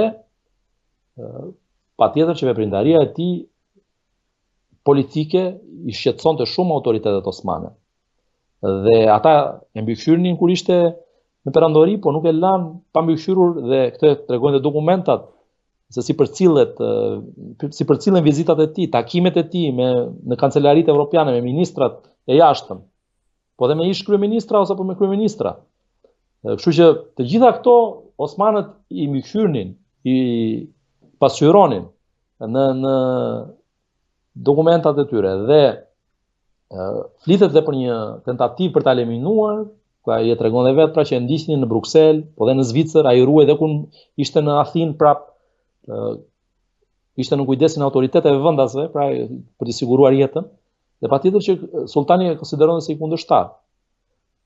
Por nga ana tjetër i kërkonte vazhdimisht që riktheu, sepse unë e vlerësoj atë çka ju përfaqësoni e kështu me radhë. Dhe është interesant fakti që në 1908 sultani para se kur u ngritën shqiptarët në Ferizaj dhe kërkonin më shumë të drejta e kështu me radhë, sultani u trondit sepse ata bëjnë thirrje 50.000 shqiptarë do marshojmë thot drejt Stambollit. Dhe i çon ambasadorin që kishte në Paris dhe i thot çfarë të bëjmë, i kërkon të konsultohet me të. Dhe i thoi Ismail Qemali shpall kushtetutën, këtë mund të bëni. Dhe pas 2 ditësh shpallet kushtetuta, bën zgjedhje. I thon Ismail Qemalit të riktheu tani, të marrësh pozitat që keni pasur në perandori. Thotë ai nuk kthehem pa me hequr dënimet. Dhe ja heqin edhe dënimet patjetër. Rikthehet në Vlorë pastaj, bën atë vizitën e famshme ku vlonjatët e ngrënë në krah me karroca. Nga skela, pra e marrin karrocën, i heqin kuajt dhe ngrën deri nga moli i skelës deri në qendrën e Vlorës, pra është bërë një pritje me flamur shqiptare jashtëzakonshme, u zgjodhet deputet. Pastaj është ajo karriera si deputet, ku kemi ato episodet ku dhe sulmohet fizikisht nga Xhon Turqi dhe mund të ndalemi më pas e kështu me radhë. Po, a mund ta rrëfeni pikërisht episod sa i përket përplasjes në parlamentin turk mes Ismail Qemalit dhe një deputeti tjetër dhe ka pasur Ismail Qemali aty ruan qetësim me sa shkruani ju dhe në libër. Po, ai pati sulme të jashtëzakonshme nga Xhon Turqi dhe Urrenin, sepse ai kishte qenë pjesë e lëvizjes Xhon Turke, pra Xhon Turk që ishin kjo njerëzit e pakënaqur me sultanin, ishte dhe udhëhesi i Partisë Liberale, ARR quhej. Pra gjithë deputetët shqiptarë që ishin rreth 20 e ca deputet, por dhe armen, grek e kështu me radhë, u mblodhen rreth kësaj partie. Këto opozita është quajtur osmane dhe në parlamentin osman ky ishte kryetar i kësaj opozite, Ismail Qemali, dhe njëkohësisht në fillim si dojen pra si më i vjetri ai shërbeu dhe si kryetari i kuvendit të parë që u mblodh pra i parlamentit osman pra. Dhe atmosfera ishte pak e nder në ato vite dhe Xhon Turqi ishte shumë të ashpër ndaj shqiptarëve. Ismail Qemali në Urrenin sepse ai kishte qenë me ta një nga organizatorët e parë pra bashkë me princin turk, organizuan kongresin e parë të Xhon Turqive në azil në Paris. Por ai e pa që aty dominonte rryma nacionaliste turke dhe nuk kishin për decentralizim, nuk kishin për të dhënë më shumë të drejta kombeve të tjera, siç kërkonte Ismail Qemali, por ata donin dominimin e elementit turk. Këtë ai se pranonte dhe patjetër që ata nuk e donin Ismail Qemalin. Kështu që dhe në parlament e akuzonin me akuza absurde, e sulmuan në një moment, pati dhe një goditje ndaj tij që u mor si një ofendim ndaj shqiptarëve, biles Hasan Prishtina thuhet atëherë kërkoi një duel atij deputetit turk që sulmoi Ismail Qemali. Vetë Ismail Qemali tregon një episod tjetër ku ai rrëmbeu, thotë e kapa për qafe një turk që sulmoi dhe e hodha në shesh thotë. Dhe pastaj thotë më erdhi zor thotë që e bëra atë veprim thotë dhe për moshën, por që dhe shtypi i atëhershëm, shtypi ndërkombëtar thotë që zëri i tij thotë në parlament vlen sa 100 deputet thotë. Dhe gjithë dhe shqiptarët e vlerësuan shumë rolin shtypi i kohës, opinioni publik, rolin e tij në mbrojtje të drejtave të shqiptarëve. Kemi pastaj në 1911-ën kryengritjet shqiptare në Malsi, memorandumin e Greçës ku ai shkon dhe takohet me malsorët dhe kjo ngjarje duhet evidentuar dhe duhet thënë fort që ai ka qenë nga Luigi Gurakuqi, ndihmësi, domethënë bashkëpunëtori i tij kryesor që kishte një marrëdhënie atorore e adhuronte Ismail Qemalin, një patriot tjetër, një vigan i shqiptarizmës, dhe bashkë me të shkuan dhe i kanalizuan kërkesat ekonomike të shqiptarëve të malsorëve, kryengritësve, në kërkesa politike dhe u bë një dokument qendror me memorandumi i Greçës për shembull 1911. Dhe i shkruar nga Ismail Qemali, ku ai kërkon krijimin e vilajetit shqiptar, krijimin dhënien e të drejtës për të studiuar gjuhën shqipe, por këto gjëra ai kishte thënë që 1900-ën, biles po të shikoni edhe në shtypin evropian në 1900-ën sa largohet ai këtë thotë, pa u unë nuk kthehem më thot në perandorinë osmane, dhe kjo duhet evidentuar si duhet. Dhe në librat e shkollës duhet bërë më shumë për të rinj, për ta mësuar siç duhet historinë, se kjo është edhe një nga ato shtysat që më kanë bërë që ta shkruaj këtë libër për ta sjellë të rinjt, për ta sjellë shqiptarët ta njohim si duhet, jo thjesht ai plaku me mjekën e bar që e bëri një ditë pavarësinë dhe pastaj iku. Jo, nuk ishte ky Ismail Qemali, derisa mbylli sy të shkujdes për Shqipërinë, ka luftuar për Shqipërinë dhe humbi dhe jetën për Shqipërinë. Sepse gjasat janë që ai ishte lmuar në Perugia 1911, por kjo është një çështje tjetër, mund të ndalemi më pas. Pra, ai që 1900 thotë nuk kthehem, po nuk u vendos gjua shqipe si gjuhë zyrtare dhe po nuk u dhan të drejtat që meritojnë shqiptarët, po nuk u bën investime në Shqipëri, në provincat e perandorisë, pra në vilajetet shqiptare, pra po nuk u bë reforma, unë nuk kthehem më në perandorinë osmane thotë. Janë të shkruara në intervista në shtypin e kohës, qoftë shqiptar, qoftë ndërkombëtar. Pra, që 1900 me këtë program, me këtë vizion, dhe ka të shkruar vizionin e tij. Pra thotë ne, që 1900 ai thotë perandoria osmane do bjerë. Ne duhet bëhemi gati që mos na zër brenda kjo grehin thotë. Duhet përgatitemi që mos na zër brenda. Si shqiptar thotë, duhet bëjmë më të mirën dhe ngrihunin shqiptar, ka disa thirrje të tij. Dhe më pas, ngrihunin shqiptar thotë, tregoni veten pasardhës të kujt jeni thotë. Nuk ka për të ardhur njëri thotë na ndihmoj për të fituar lirinë thotë. Duhet ngrihemi ne thotë, mos flini gjumë thotë. Dhe shqiptarët e kanë qejf çik gjumin edhe sot po të shikojnë. Dhe fati i keq është që ne shqiptarët trashëgiminë e Ismail Qemalit nuk kemi ditur ta vlerësojmë asnjëherë, në asnjë epokë, as në periudhën e Zogut. Nuk i ka dhënë rolin që duhet, nuk i ka dhënë mirënjohjen që duhet, as në periudhën e Enver Hoxhës, nuk e ka dhënë atë që meriton ai, as në demokraci këta që kanë qeverisur këto 30 e ca vite Shqipërinë. Ju shikoni ku e kanë lënë monumentin e Ismail Qemalit edhe sot që po flasim. Kaloj një natë aty dhe shikojnë errësirë të plot. Ndërtohet kopshti i Edenit aty, kopshtet e varura të Babilonisë, shumë mirë që ndërtohen. Nuk jam kundra investimeve, kundra gjërave të bukura, le të harxojnë dhe aq sa harxohen, që për një vend si ky joni mendoj se janë shumë. Janë shumë, por si mos të bëhet një monument dinjitoz, po nxirret nga muzeu, siç u nxorë në 2012, nxirret Ismail Qemali nga muzeu. Pra ai monument shumë i bukur jo dise Paskalit që është ndërtuar për të vendosur, pra e ka kompozuar për të vendosur në mjedis të brendshëm, se i autori, artisti që kur e ndërton një vepër, e di dhe se ku të ta vendos. Pra janë raportet, hapësira, dimensionet e kështu me radhë. Ai kishte bërë për muzeun historik. Ai aty ka qenë. Në 2012 për turpin e atyre që e bën e nxorën dhe që ta shihnin shqiptarët se kishin parë. Imagjinoni themeluesi i këtij vendi nuk kishte një monument dinjitoz për 100 vite në kryeqytetin e vendit që ai themeloi. Që domethënë është një tregues ky i mbrapsisë, mendjes së mbrapsht të politikës tonë. I mendjes shumë të mbrapsht. Dhe i bën atë monument që i bën dhe tani e lë dhe në errësirë, nuk i vën të paktën 2 drita atje. Pavarësisht se unë mendoj që ai meriton një monument shumë më dinjitoz. Ai të shkojë ai monument atje ku e ka vendi dhe të ndrihet në një nga sheshet e Tiranës, qoftë në qendër, sheshi Skënderbeu, po qoftë në një sheshe, ka sheshe të tjera të bukura Tirana, po është zhvilluar dhe në zona të tjera mund të bëhet një monument shumë i bukur Ismail Qemali. Po kudo dhe në çdo shesh të Shqipërisë e meriton ai një monument, një muze për të në Vlorë, një muze dhe në Tiranë, të shkojë te muzeu historik, nuk e di çfarë do bëjnë tani me ndryshimet, po shkojë te muzeu historik, pavioni i rilindjes kombëtare është nga më të dobtit. Nuk ka asnjë gjë. Çfarë do mësojnë të rinjt, çfarë do mësojnë të rinjt, çfarë faje kanë shqiptarët e rinj, kurse edukohen as në muze, as në shkolla si duhet. Çfarë kombi po ndërtojmë? Unë e thash, të ndërtosh të ardhmen, pa njohur mirë të shkuarën është si të ndërtosh diçka me rër, thash, edhe një herë tjetër. Pra, kjo është ajo që kemi bërë ne. Dhe prandaj bëj thirrje edhe një herë dhe kryeministrit të vendit ta vëjë në vend dinjitetin e Ismail Qemalit, të ndërtojë një monument siç ai e meriton. Jo atje ku e kanë lënë atje në mes të ferrave. Ferrat e vatanit e kanë lënë Ismail Qemalin mes të ferrave dhe errësirës.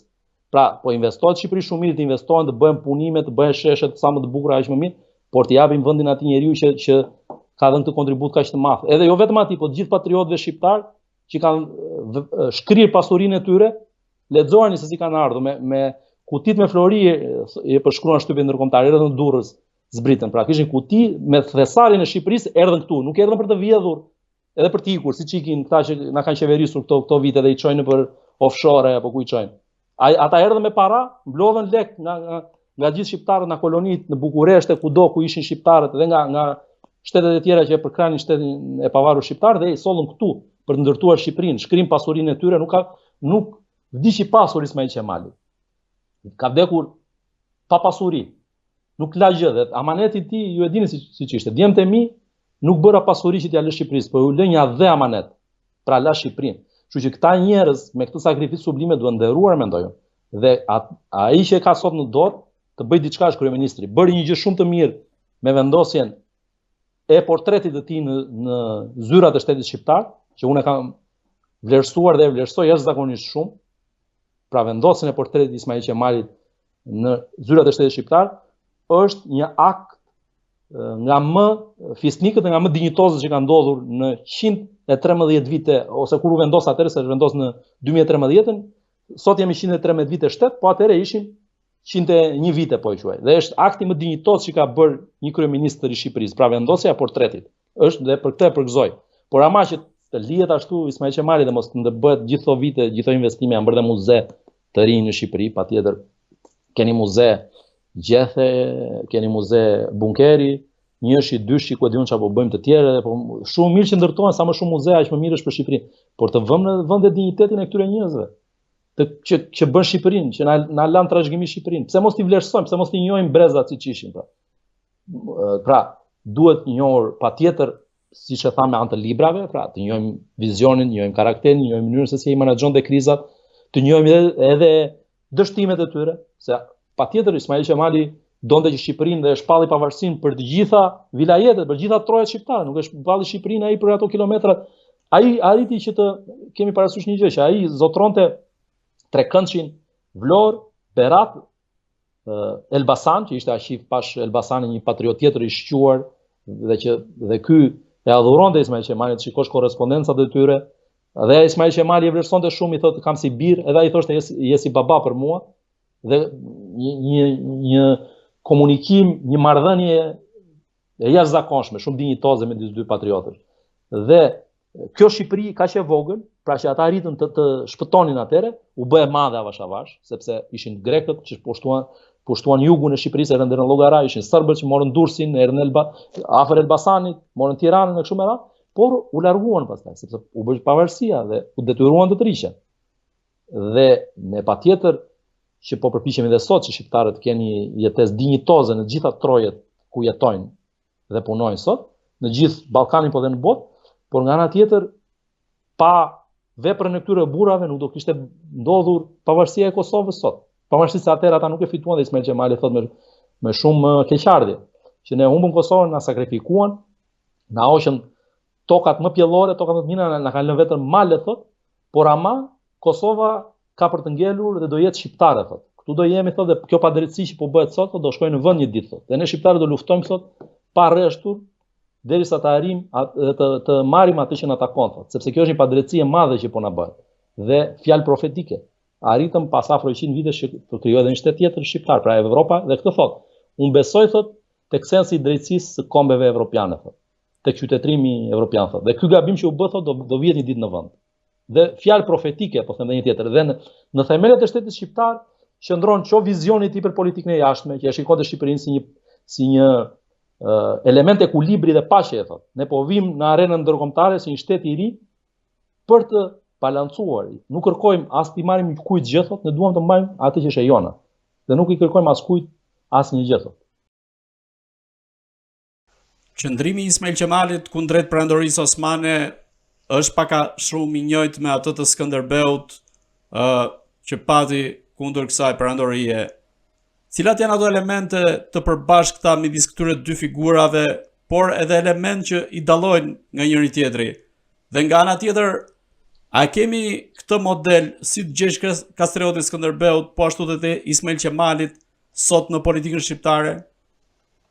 Shiko, patjetër që Ismail Qemali dhe kur ngriti flamurin thotë atë ditë në Vlorë thotë më duk sikur zbriti shpirti i herojt. Edhe Providenca, unë dhe e kam shkruar këtë gjë dhe më bëri përshtypje kur erdhën nga u ndihmuan nga austro-hungarezët për të ardhur pra delegacioni për të bërë pavarësinë nga Trieste pra, u nisën dhe erdhën Durrës dhe kaluan natën në një anije austriake, pra ndëruan, ishte një anije linjës që quhej Brun, dhe pastaj Wurmbrand. Dhe aty kaluan natën, në kepin e Rodonit, që quhet ndryshe kepi Skënderbeut, në këtë anijen austriake ata kaluan natën dhe pas mëngjes zbritën në Durrës.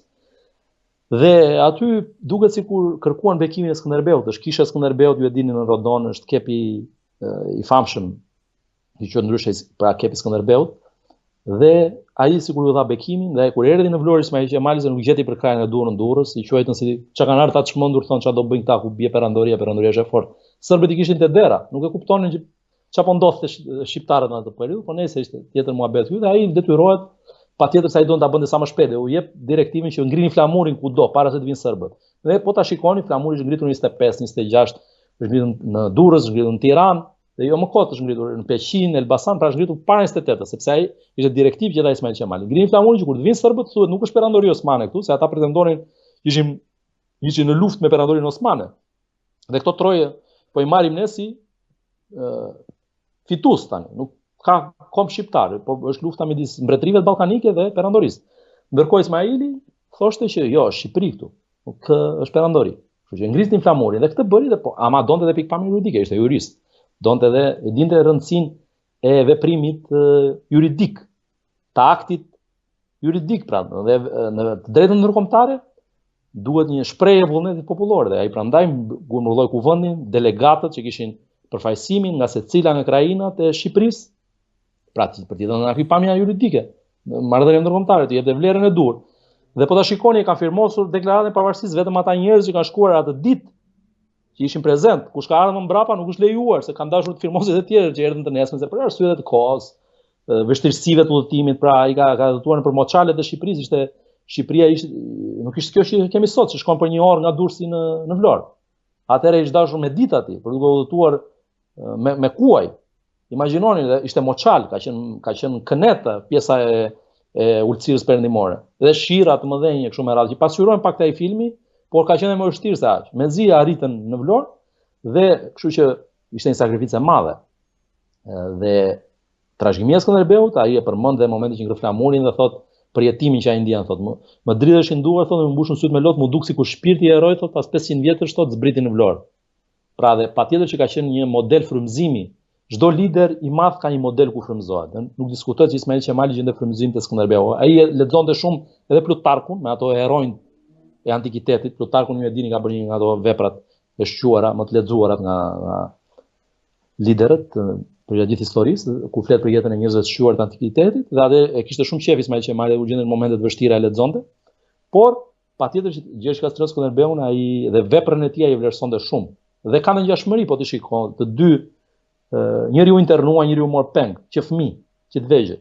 U ritën si zyrtar osman me vlerat e jashtëzakonshme, dhe Skënderbeu nuk ishte thjesht vetëm, pavarësisht se ishte kohë shpatës me sjeta, po ishte edhe njëri i mendjes, ishte një diplomat i jashtëzakonshëm, siç ishte edhe Ismail Qemali. Pra, këto element Ismail Qemali, këto aftësi që kishte dhe këtë frymëzim që gjendet te figura e Gjergj Kastriotit e vuri në shërbim të kauzës shqiptare, dhe kjo figura e Skënderbeut e mbajti gjallë ëndrrën e shqiptarëve, ëndrrën evropiane do ta quaj. Pra ne nuk humbëm, kishim një busull ku orientuam që rrezikuam ta humnim, sepse kuptohet kultura jon ishte 400 vite, nuk janë pak, 500 vite të rish pushtuar, të rish në ignorancë, se nuk kishim as shkolla, nuk kishim as zhvillim arsimor, asnjë gjë. Pra ishin këto elita që arritën ta marrin gjallë, ishin arbreshët që arritën ta marrin gjallë figurën e Skënderbeut dhe të na i risillnin në atë formë, dhe këto rilindasit ta risillnin për shqiptarët. Ta zbulonin, pra, që ne jemi shqiptar, mos ta harrojmë kush jemi.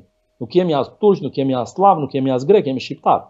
Kemi një gjuhë tonë, kemi një traditë tonë, kemi kombet më të vjetra të këtij rajoni, pra të Evropës, dhe këtë thot Ismail Qemali, jemi nga kombet më të vjetra, më fisnike të Evropës, dhe duhen ndihmuar shqiptarët, dhe meritojnë shansin thotë që të krijojnë shtetin e tyre.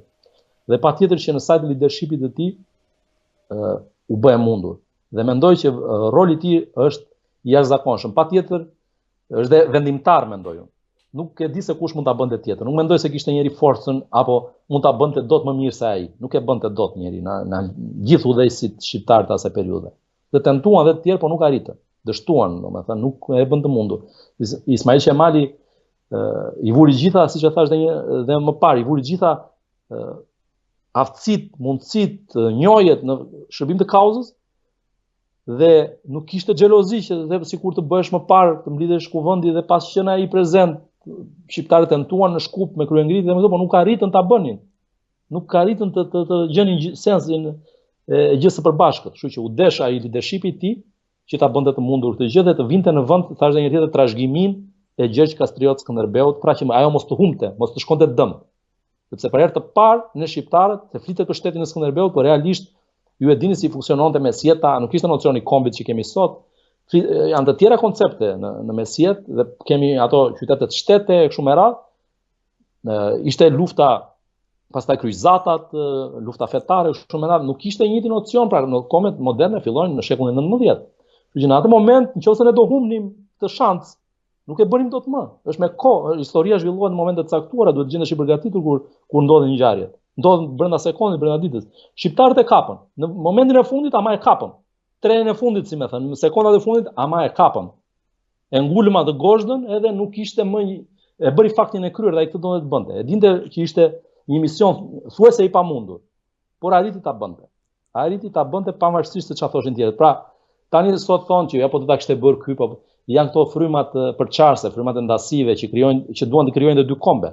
Ne ju shikoni teoritë që na vidhen në Kosovë, po kemi edhe këtu në Shqipëri ndonjë, që thotë kemi komb kosovar, ku ka komb kosovar, kush janë këto që këta janë të pa bes, të pa fe, këta nuk janë shqiptar këta që ngrën këto teori. Nuk janë shqiptar, vetëm shqiptar s'mund të quhen. Këta janë anti-shqiptar, janë të thjesht përçojnë teoritë e armiqve tan, edhe sot. Pra thon komb Kosovë, ku ka komb Kosovë? Ne jemi shqiptar, pavarësisht se për arsye të caktuara kemi dy shtete. Ndodh kjo, nuk është vetëm në rastin tonë. Kemi pas Gjermaninë deri para pak vitesh, ishin dy Gjermani, dy shtete. Çfarë do të thotë kjo, që ishin kombe të ndryshme? Jo. Dhe ne jemi një komb, ama jemi dy shtete, nuk e di çfarë mund ndodhë të ardhmen. Kemi qenë dhe të ndarë në shtete të ndryshme, siç kemi prapë shqiptarë që jetojnë në shtete tjera, por ama nuk jemi kombe të ndryshme. Patjetër që shtetësia është një nocion tjetër dhe është shtetësia kosovare sot, por jo kombi. Dhe figurat që na bashkojnë si shqiptar janë këto. Pra më unifikueset mendoj unë është Gjergj, në politik po flas, është Gjergj Kastriot Skënderbeu, që është në mesjet, pa, është pak larg, por pastaj është Ismail Qemal Vlora. Është dhe Nën Tereza si simbol universal, po e kanë të gjithë atë, se nuk nga ata ka shkuar për te shqiptarëve, patjetër që njerëzit e mëdhenj thuhet që ju takojnë gjitha kombeve. Dhe çdo komb që nxjerr njerëz të mëdhenj i bën shërbim njerëzimi. Dhe figura e Ismail Qemalit, unë po përgatis tash librin në anglisht dhe një version patjetër më të shkurtuar, shumë më konciz për audiencën evropiane, për të njohur figurën e tij, sepse e thash edhe një tjetër, njerëzit e mëdhenj Zoti i krijon thuhet jo për nevojën e një kohe dhe të një kombi, po për nevojën e të gjitha kohërave dhe të gjithë kombeve, sepse janë shembuj që i shërben gjithë njerëzimit. Kështu që edhe shembulli Ismail Qemali dhe shipi i tij ju shërben dhe kombeve të tjera për ta njohur, sepse ishte një personalitet thash i kalibrit evropian, ishte një njeri i dy botëve.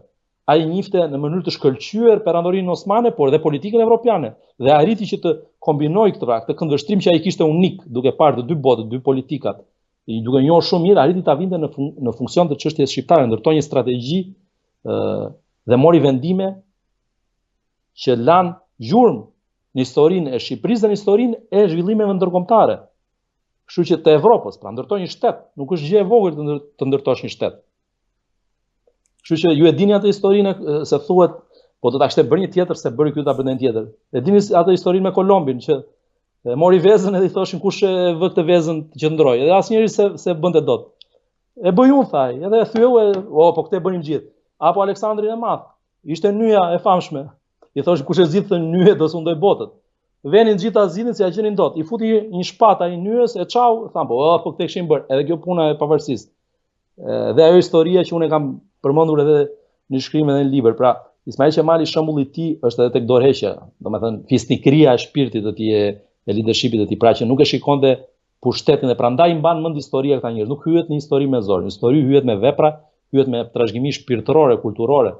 Pra, ai nuk e shikonte pushtetin si një synim, siç e shohin sot në shembulli i politikës sotme, është më shumë shembulli i Esat Toptanit se sa Ismail Qemali. Kjo ka qenë historikisht, nuk është kollaj, domethënë sharlatani thuhet thot Carl Sagan. Po sharlatani po mori pushtet mbi ne, nuk ta jep më kollaj, nuk ta kthen më mbrapsh. Harroje, domethënë. Ai bën mashtrimet, e bën si gjë të zakonshme mashtrimi, nuk kuptohet më çfarë është e vërteta, çfarë është mashtrimi dhe sharlatani zotron, bizotron. Historikisht të kemi pas ne pak a shumë. Ismail Qemali dha dorëheqjen, dha shembullin që nuk është pushteti synim vetvete, është interesi kombëtar, Shqipëria mbi të gjitha dhe Ismail Qemali nga një anë dhe antipodi i tij Esat Toptani një ignorant, një njerëz që dhe babës tij donte vinte flakën, po të shikoni çfarë shkruan Mithat Frashi apo tjerë për historinë e tij, njeri pa skrupull. Dhe babait donte vinte njerëz zjarri. Po me terror sundonte në këtë Shqipërinë e mesme, në Tiranë, në Durrës, se Krujku kishte këtë influencë. Dhe vin momenti i famshëm që akuzojnë Ismail Qemalin dha dorëshjen, se ai u rikthye, dha dorëshjen dhe u rikthye prapë. Edhe në janar në qershor u rikthye në Shqipëri, erdhi në Vlorë, sa po filloi dhe lufta ballkanike, ishte Princ Vidi këtu akoma. Dhe për t'i rënë shkurt, pra, dha dorëshjen si ajo dashuria e madhe, unë e kam treguar dhe do ta tregoj se është një histori shumë e bukur që na vjen që nga dhe kjo është në antikiteti ose dhe më herët se kaq përmendet edhe në Bibël. Pra historia e mbretit Solomon, pra dy nënat, kishin dy fëmijë foshnjë, i humbi njërës fëmia në një përmbytje dhe ishin disa ditëshe. Dhe tjetra thotë që është imi ai, dhe kjo thotë e dinë që kishte cane, dhe thotë po jo është imi, zihen dhe vende mbreti Solomon, nuk e zgjidhet dot njeri, thotë si do ja bëjmë, i thon mbret, se këto nuk e ndajnë, thotë është jo imi. Thotë ai, ma jepni se e zgjidhun. Çoj fëmijën këtu, thotë, do ta ndajmë mes fëmijën, thotë, se nuk ka zgjidhje kjo punë, gjysmën do ta marr njëra nën, gjysmën tjetra. Nëna e vërtet trishet, thotë jo, nuk le ta mbajnë tjetra, thotë gruaja tjetër, thotë, nuk e dua unë. Po thotë ajo se është fëmia ime. Atëherë mbreti e kupton se kush ishte, kush e donte më shumë fëmijën. Pra ai që lëshoi pe në këtë rast, që ajo nën që e donte me shpirt, dhe Ismail Qemali e donte me shpirt Shqipërinë. Dhe nuk e kishte synim që të mbante postin e kryeministrit Jara Shevdiqa. Prandaj them që shembulli i tij duhet na shërbej, jo shembulli i arrogancës, se shikoj sot edhe këto modelet e reja që paraqiten edhe në politikë, shumë arrogant, shumë zë i ngritur, shumë qerrje, domethënë jo, duhet qetësi, duhet ide dhe duhet në radhë të parë interesi i vendit, i qytetarëve, i kombit. Pra kush e mira e kombit, këtë duhet të bëjmë ne. Te këtu duhet të përpiqemi, këtu duhet të përqendrohet debati te këto ide, jo tek gjërat e vogla. Pra tek interesi ngushtë personal, të bëhem deputet apo të bëhem, nuk e shikonte Ismail Qemali kur bëri pavarësinë e Shqipërisë, dhe ky është një shembull për ta mbyllur fjalinë dhe vazhdo pastaj me pyetje. Shembulli më sublim ose shembulli, domethënë më domethënës se çfarë është ide Shqipi. Kur bëri pavarësinë e Shqipërisë, besoj ju e dini që nuk mbante asnjë post zyrtar Ismail Qemal Vlora. Dhe deputet nuk ishte më në Parlamentin Osman, sepse duke filluar u bën zgjedhje dhe u vodhën dhe atëherë. Domethënë dojnë ja 3-4 vjet deputet deri në 12-ën, bën zgjedhje prapë Xhon Turqi dhe i vodhën. Nuk e donin Ismail Qemalin me atë luftë që kishin bërë në parlament ku e lejonin më të zgjidhesh. Zgjidhet Syria Vlora si deputet i Vlorës. Dhe Ismail Qemali nga janari ose dhjetori, fundi 11-s dhe fillimi 12-s, 1912-s, nuk kishte asnjë post zyrtar. Pra kur bëri pavarësinë nuk kishte asnjë gjë, bilesi propozuan që të bëhesh ministër në qeverinë që po ngrinte një vezir, një kryeministër turk, dhe nuk e pranoi. Nuk donte, sepse e dinte çfarë donte, po çonte, unë e thash, është e lidhur me shpirtin gjëja. Ai kishte trashëgiminë e gjyshit të vrarë për këtë çështje. Kishte të babait internimin, ishte internuar fëmijë. Si mund ta akuzojmë ne këtë njerëz që ky se thon sa sharlatan që kemi ne këtu historian apo në këta qesharakët që qarkullojnë nëpër media apo shkruajnë dhe libra, që ai nuk u zgjoth kryeministër e u mërzit edhe erdhi bëri pavarësinë, po jo, më nuk funksionon kështu. Apo ca qesharak të tjerë që shkruajnë nuk dinte shqip. Nuk dinte shqip një njerëz që i ndryshoi emrin gazetës Albania Avuri Shqipnia. Një njerëz që bënte gazeta në 2 gjuhë. Thonë nuk dini shqip fëmijët e tij, po fëmijët e tij një nga djem ka vdekur në Tiranë, ka qenë diplomat në kohën e Zogut. Si s'dini shqip ata më. Edhe gruaja e tij, bashortja e tij Kleonishi, që edhe ajo vinte në trashëgimi arvanitase, dhe ajo fliste shqip, se thonë është greke, është kështu, është ashtu, e kanë sulmuar edhe për këtë. Si s'dinte shqip ai njerëz që bëri kaq shumë për të kom. Pra ishte edhe nuk kishte thjesht dhe vetëm një politikan, ishte një ideolog Ismail Qemali, ishte një diplomat, pra i lëvizjes kombëtare. Po më thuaj se u zgjata. Jo, pa merak. Ju e përmendët pak a shumë, por cilat ishin ato përplasje kryesore midis Ismail Qemalit dhe Esat Toptanit që shkonin deri në fyrje dhe deri në akuza ndaj njëri tjetrit, duke quajtur njëri tjetrin si të poshtër, vrasës e tjerë me radhë. Ismail Qemali nuk e ka akuzuar, unë e thash edhe me shembullin e tij, ka qenë politikani më gjithëpërfshirës. Po ta shikonin historikisht, qeveri më të mirë se ajo Ismail Qemali nuk ka pas ndonjëherë Shqipëria, qoftë në cilësi përfaqësimi, qoftë në barazi përfaqësimi, pra kishim gjithë komunitetet fetare, kishim të gjitha krahinat, kishim katër të krishterë, katër musliman. Kishin përfaqësues nga jugu, përfaqësues nga veriu, përfaqësues nga gjitha trevat e Shqipërisë, Kosovë, Maqedonia e sotme, pra Maqedonia e Veriut po flasim, nga të gjithë shqiptarët kishte përfaqësues aty. Dhe patjetër që ai e thash që e thriti Ismail Qemali Esat Toptanin, e bëri pjesë të kabinetit qeveritar, por nga ana tjetër Esat ishte i pangopur për pushtet. Dhe kuptohet që ata ishin me iden e famshme që e thot te princi te filmi Il Gattopardo, Visconti, që gjithçka të ndryshoj në mënyrë që mos ndryshoj asgjë. Pra këtë donin klasa kryesisht e bejlerëve. Pra Ismail Qemali, pavarësisht se i përkiste kësaj klase, ishte për vegjëlin. Ai thot, nuk e bëjmë princit Shqipërinë, thot, Shqipëria u takon opingarëve, thot, do ta bëjnë, po su zhvillua gjithë populli, nuk ka se si të bëhet Shqipëria vetëm nga një pakicë. Pra duhet zhvillimi i përgjithshëm. Ishte iluminist, po them. Pra nuk pranonte që ne si klasë që kemi sunduar dhe se ishte një familje me tradita që kanë bërë 350 vite ka të sunduar në Sanxhakun e Vlorës, Beradit, familja e tij. Kështu që ai nuk pretendonte që vetëm familja ime do vazhdoj të mbaj privilegjet që ka pasur në Perandoria Osmane, të vazhdojnë feudalizmin, donte reforma, filloi të reformonte, që na tokat, që do të bënte që reformën agrare, që tokat që i takonin shtetit, të reformonte. Kuptohet që këto vinin apo bankat, themelimi i bankës ju vinte ndesh interesave të atyre që ishin fajdegjit më të mëdhenj të Shqipërisë, kush i jepte fajde? Fajde jepnin njerëzit e pasur. Që këta bejlerët që jemi. Normalisht krijimi i bankës, duke dhënë interesa më të mira, duke liberalizuar tregun, nuk u vinte për shtat atyre. Reformat që donte të bënte ai nuk i vinin për shtat. Kështu që filluan të vinin stërkëndshat, që të nesmen që ai bëri qeverin, ju vun kundra. Dhe pikërisht kjo klasë e bejlerëve, nuk po them të gjithë, sepse përmenda Aqif Pash Elbasanin, një përfaqësues dinjitoz i kësaj klase, që patriot i vërtet shqiptar, iluminist dhe ai ndriçuar, mendje ndriçuar, po keni të tjerë thash, Ligjë Grakushin, po keni edhe nga Toptansit, njerëz të shquar të tjerë që kanë qenë ministër në qeverinë e tij, se nuk ishte vetëm Esati. Esati ishte një emër i ka dhënë namin e keq asaj familje, po kishte shumë patriotë të tjerë ajo familje që për krahn ishte dhe me pozita zyrtare dhe prefekti i Tiranës. Kështu që të gjithë unifikuan rreth leadershipit të Ismail Qemalit, por nga ana tjetër kishte edhe nga ata që na ministrat e tij, se keni Fyt Liboovën, keni ca të tjerë, ca i qëndruan besnik deri në fund. Keni letër të Petropogos, keni letër të Lefnosit që ishin të dy ministra, njëri i drejtësisë, tjetri i postës, që i shkruajnë që mirëpresim rikthimin tuaj, ku ta dorëheqjen. Dhe se më vjen dhe diçka tjetër në mendje tani, një element shumë i rëndësishëm që lidhet me Lefnosin dhe me Post Telegrafit, për ta lidhur me trashëgiminë sërish të Skënderbeut. Ju e dini për shembull një fakt shumë interesant. Një nga pullat e para postare ka dalë dhe është shpërndarë pothuajse në gjithë botën, ka qenë me imazhin e Gjergj Kastriot Skënderbeut, një nga aktet e para që bëri qeveria e Vlorës, pra bëri himnin kombëtar që kemi trashëgimin që atëre, kemi flamurin kombëtar, që janë dy simbole të identitetit tonë kombëtar, kemi dhe gjuhën shqipe, të treja i sanksionoi qeveria e Vlorës dhe Ismail Qemali, dhe ka rol kryesor ai në caktimin e tyre që vazhdojmë t'i trashëgojmë edhe sot, të treja këto. Ti themi atij që s'di shqipe, atij që sanksionoi gjuhën shqipe, e vuri dhe gjuhët administratës, dhe ata që s'din shqip keni vendimin e qeverisë. Zyrtarët që nuk din shqip thotë nuk e mësojnë shqipen brenda këtij afati, do largohen nga pozicionet, duhet të mësojnë shqipen dhe të filloj pra administrata të punoj jo në osmanisht, por në shqip. Tani, nxorën dhe pullën për trashëgimin e Gjergj Kastriotit dhe u shpërnda gjithandej, për të nxjerrë pra sërish në pa të vazhdimsinë e ëndrrës evropiane të shqiptarëve.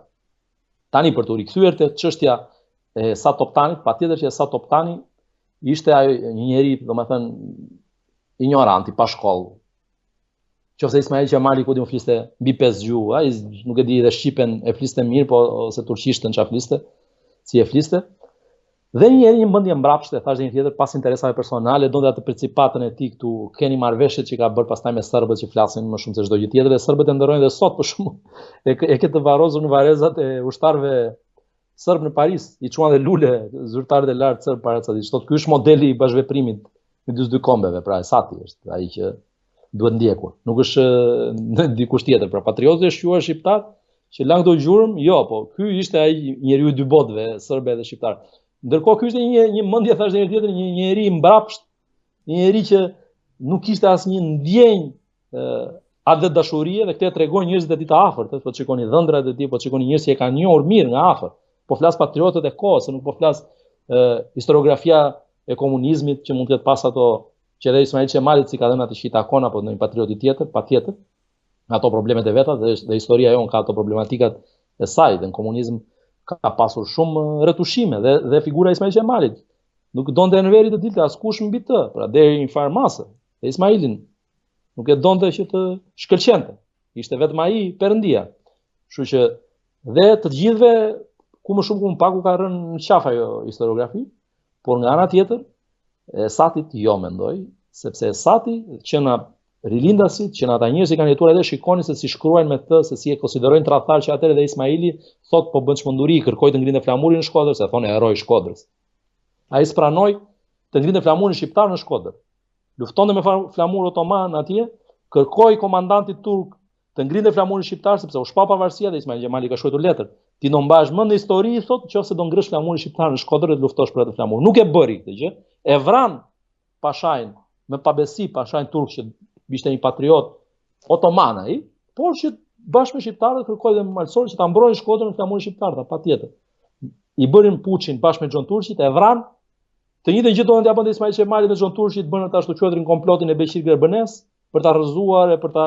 Po Ismail Qemali vendosi të dorëhiqej vetë dhe kjo është e dokumentuar edhe në dokumentin e dorëheqjes që ai dorëzon Komisionit Ndërkombëtar të Kontrollit kur i dorëzon pushtetin, i thotë vazhdoni drejtojeni ju që unë me qëllim që të largohet depleqësia e Esatit. Pra Esati bëri qeverinë tjetër, e bëri Shqipërinë me dy koka. Se Shqipëri tjetër nuk bënte dot ai. Pra gjithçka tjetër mund të bënin kundërshtarët e Ismail Qemalit me Esatin në krye edhe me ata që e shtynin Esatin, se mendonin që e kemi më të lehtë për ta manipuluar e për ta pasur në kontroll, se Ismailin se kontrollojmë dot. Dhe e pam pastaj sa e kontrolluan, por gjithçka tjetër mund të bënin, po Shqipëri tjetër nuk bënin më dot ata. Atë e bëri ai. Edhe ai për atë mbahet mend në histori. Por arritën të bënin të pleqësinë për të prishur punë, për të treguar opinionit publik evropian që ja këta shqiptarët nuk din të bëjnë asnjë gjë si duhet, nuk janë të unifikuar në qëndrime, ndërkohë që Ismail Qemali kërkonte përbashkim, kërkonte të tregonte Evropës që ne jemi në gjendje, ne kemi kulturën e duhur shtetformuese, se ne për këtë na akuzonin, kjo ishte sulmi më i madh, thoshin janë të parambetur, janë një Turqi e vogël këtu, si do t'i lej, këtë thoshte Sati vetë, ka thënë në intervista. Kurse rezistoi një Turqi e madhe, thotë, në një intervistë që jep në Athinë, një Turqi e madhe nuk ekzistoi dot, thotë, në Evropë, si do ekzistojë një Turqi e vogël, një vend i parambetur mes vendeve të zhvilluara, thotë, siç janë mbretërit ballkanike, thotë, si do ekzistojë ky popull i parambetur, se nuk kishte as infrastrukturë Shqipëria rrugore, as infrastrukturë shkolla, do më thënë institucione kulturore kështu me radhë, nuk ishte asnjë gjë, ishte dizavantazhuar, patjetër, por kjo s'do të thoshtë që nuk mund të tejkaloheshin këto. Siç koha e tregoi që u tejkaluan. Dhe ku e kemi Shqipërinë sot që i qëndron kohës, dhe kemi një Shqipëri të fortë, dhe Shqipëria u realizua për shkak të idealeve, të idealizmit të këtyre burrave, të sakrificave sublime, dhe patjetër që nuk bëhet asgjë për një ditë, dhe ai është një proces përmirësimi, ne jemi sot kandidat për të hyrë në Bashkimin Evropian, që është një tjetër arritje jashtëzakonshme e Shqipërisë, se nuk do të shikojmë gjërat vetëm të nxirra. Shqipëria ka bërë hapa të rëndësishme zhvillimi, patjetër që ka dhe shumë probleme, është korrupsioni, është mungesa e meritokracisë në vend, që këtu ke një administrat, siç e përmendët ju, që ngjason me ato korrupsionin e jashtëzakonshëm të Perandorisë Osmane që vazhdon dhe në vend që të paksohet, por kemi shtim të tij dhe kemi strategji për ta luftuar, por prap korrupsioni është një fenomen shqetësues. Pra kemi mungesë meritokracie në arsimin e lartë, kemi mungesë meritokracie në administrat, kemi sulm ndaj modeleve të mira pozitive në shoqëri, kemi mungesë modelesh pozitive në shoqërinë tonë. Pra nuk dhe modelet historike të rëndësishme nuk duan të nxjerrin në pa. Dhe kjo është fatkeqësia më e madhe, që ti mësojmë brezat, ti mësojmë njerëzit me modele të tilla, siç bëjnë gjitha kombet e zhvilluara në fund ditës. Shikoni se çfarë bëjnë, si nderojnë njerëzit që kanë lënë gjurmë historinë e tyre. Pse janë aty ku janë? Nuk janë rastësisht. Pse jemi këtu ku jemi ne, që themi jemi mbrapa të tjerëve? Ne nuk dim, ne nuk bëjmë. Jo, ne dim, ne shumë mirë dim, po ka një mendje të mbrapshme, mendje djallëzore që nuk lejon këto gjëra të bëhen ashtu si duhet. Pra që ne t'i shpalosim shqiptarëve dhe këto shembuj pozitiv shembull shprese, shembull, domethënë njerëz që kanë lënë gjurmë, jo vetëm Ismail Xhamali e thashë një ditë, nuk ka lënë gjurmë, ne njohim vetëm që bëri pavarësinë, por nuk ka lënë gjurmë vetëm në Shqipëri, ka lënë gjurmë të jashtëzakonshme në Perandorinë Osmane. Ka lënë gjurmë të jashtëzakonshme në Evropë, siç e tani historinë e një organizate ndërkombëtare botërore, evropiane dhe botërore. Imagjinoni këto fakte sa përciptazi përçohen në debatin, po themi, politik publik në Shqipëri. Për të qëndruar te pjesa e modelit që politika shqiptare duhet ta kishte ndjekur, po themi, qoftë tek figura Skënderbeut, po ashtu dhe tek ajo e Ismail Qemalit, ju si e komentoni keqpërdorimin e figurave të tilla, kryesisht nga kryeministri Edi Rama, që deri diku përpiqet edhe të ngjasoj figurës së Ismail Qemalit, ndërkohë para pak muajsh bëri dhe një video me inteligjencë artificiale që shfaqej kundrejt tij. Ndërkohë shohim që në aspektin e aksioneve politike ngjasojnë më shumë ato të Esat Pash Toptanit sesa me ato të Ismail Qemalit. Atëre, shiko, mua më vjen mirë që edhe inteligjenca artificiale të përdoret për të sjellë në jetë këta njerëz dhe të jep mundësi të jashtëzakonshme inteligjenca artificiale që mund të përdoret edhe në muze, pra në mënyrë e duhur, duke sjellë personazhin, duke e ngjallur. Atë video unë e pash, nuk më domethënë pozitive si veprim që vjen Ismail Qemali në inteligjencë artificiale, por nuk më pëlqeu nga pikpamja e cilësisë dhe mënyra e regjisë. Pra, nuk më duket dinjitoze që ta kapi ky përqafe Ismail Qemali, domethënë jo vetëm kryeministri aktual, por kushdo, nuk është në staturën ose në lartësinë që t'i hedhi dorën në qafë atij dhe ta marri për qafe. Siç ua hedh Zoti Rama të gjithëve, patjetër e ka atë mënyrën e vet që i ka për qafe kështu ose për veshin anë. Por nuk është Ismail Qemali që t'i hedhi ndokush atë dorën ta marri kështu për qafe, sepse është shumë lart në historinë tonë për ta bërë. Pavarësisht me notat e humorit që mund të përdori ai apo njërin tjetër, por Ismail Qemali mund të vijë me inteligjencë artificiale në mënyrë shumë më dinjitoze, patjetër, në mënyrën e dur për ta treguar shqiptarëve siç duhet, dhe mund të përdoret kjo në shërbim të shpalosjes së figurës së tij, pra, dhe kjo bëhet duke ndërtuar një muze, duke i dhënë emrin institucioneve, duke mbajtur lart emrin e tij, ndërtohet aeroporti i Vlorës, unë uroj dhe shpresoj dhe gjykoj që dhe besoj se do ta bëjnë, dhe do vi, dhe nëse do bëhet tani, do bëhet më vonë, ai aeroport do të ketë emrin Ismail Qemal Vlora, i takon atij burri që të ketë emrin edhe atje. Dhe thash, çdo shtet duhet i vlerësoj dhe i vlerëson etrit ose atin e kombit. Ai është ati i kombit. Pra, qofse çdo komb ka një personazh qendror në historinë që ka lënë gjurmë në formimin e atij shteti dhe themelimin e një shteti, ne kemi Ismail Qemalin. Pra, ai është pateri jon. Ai është ai që themeloi këtë vend. Kështu që normalisht, sikur dhe çdo qytet i Shqipërisë të ketë një shesh qendror, të ketë një rrugë qendrore që të ketë emrin e tij, është në nderin e tyre, të ketë një monument të tij kudo.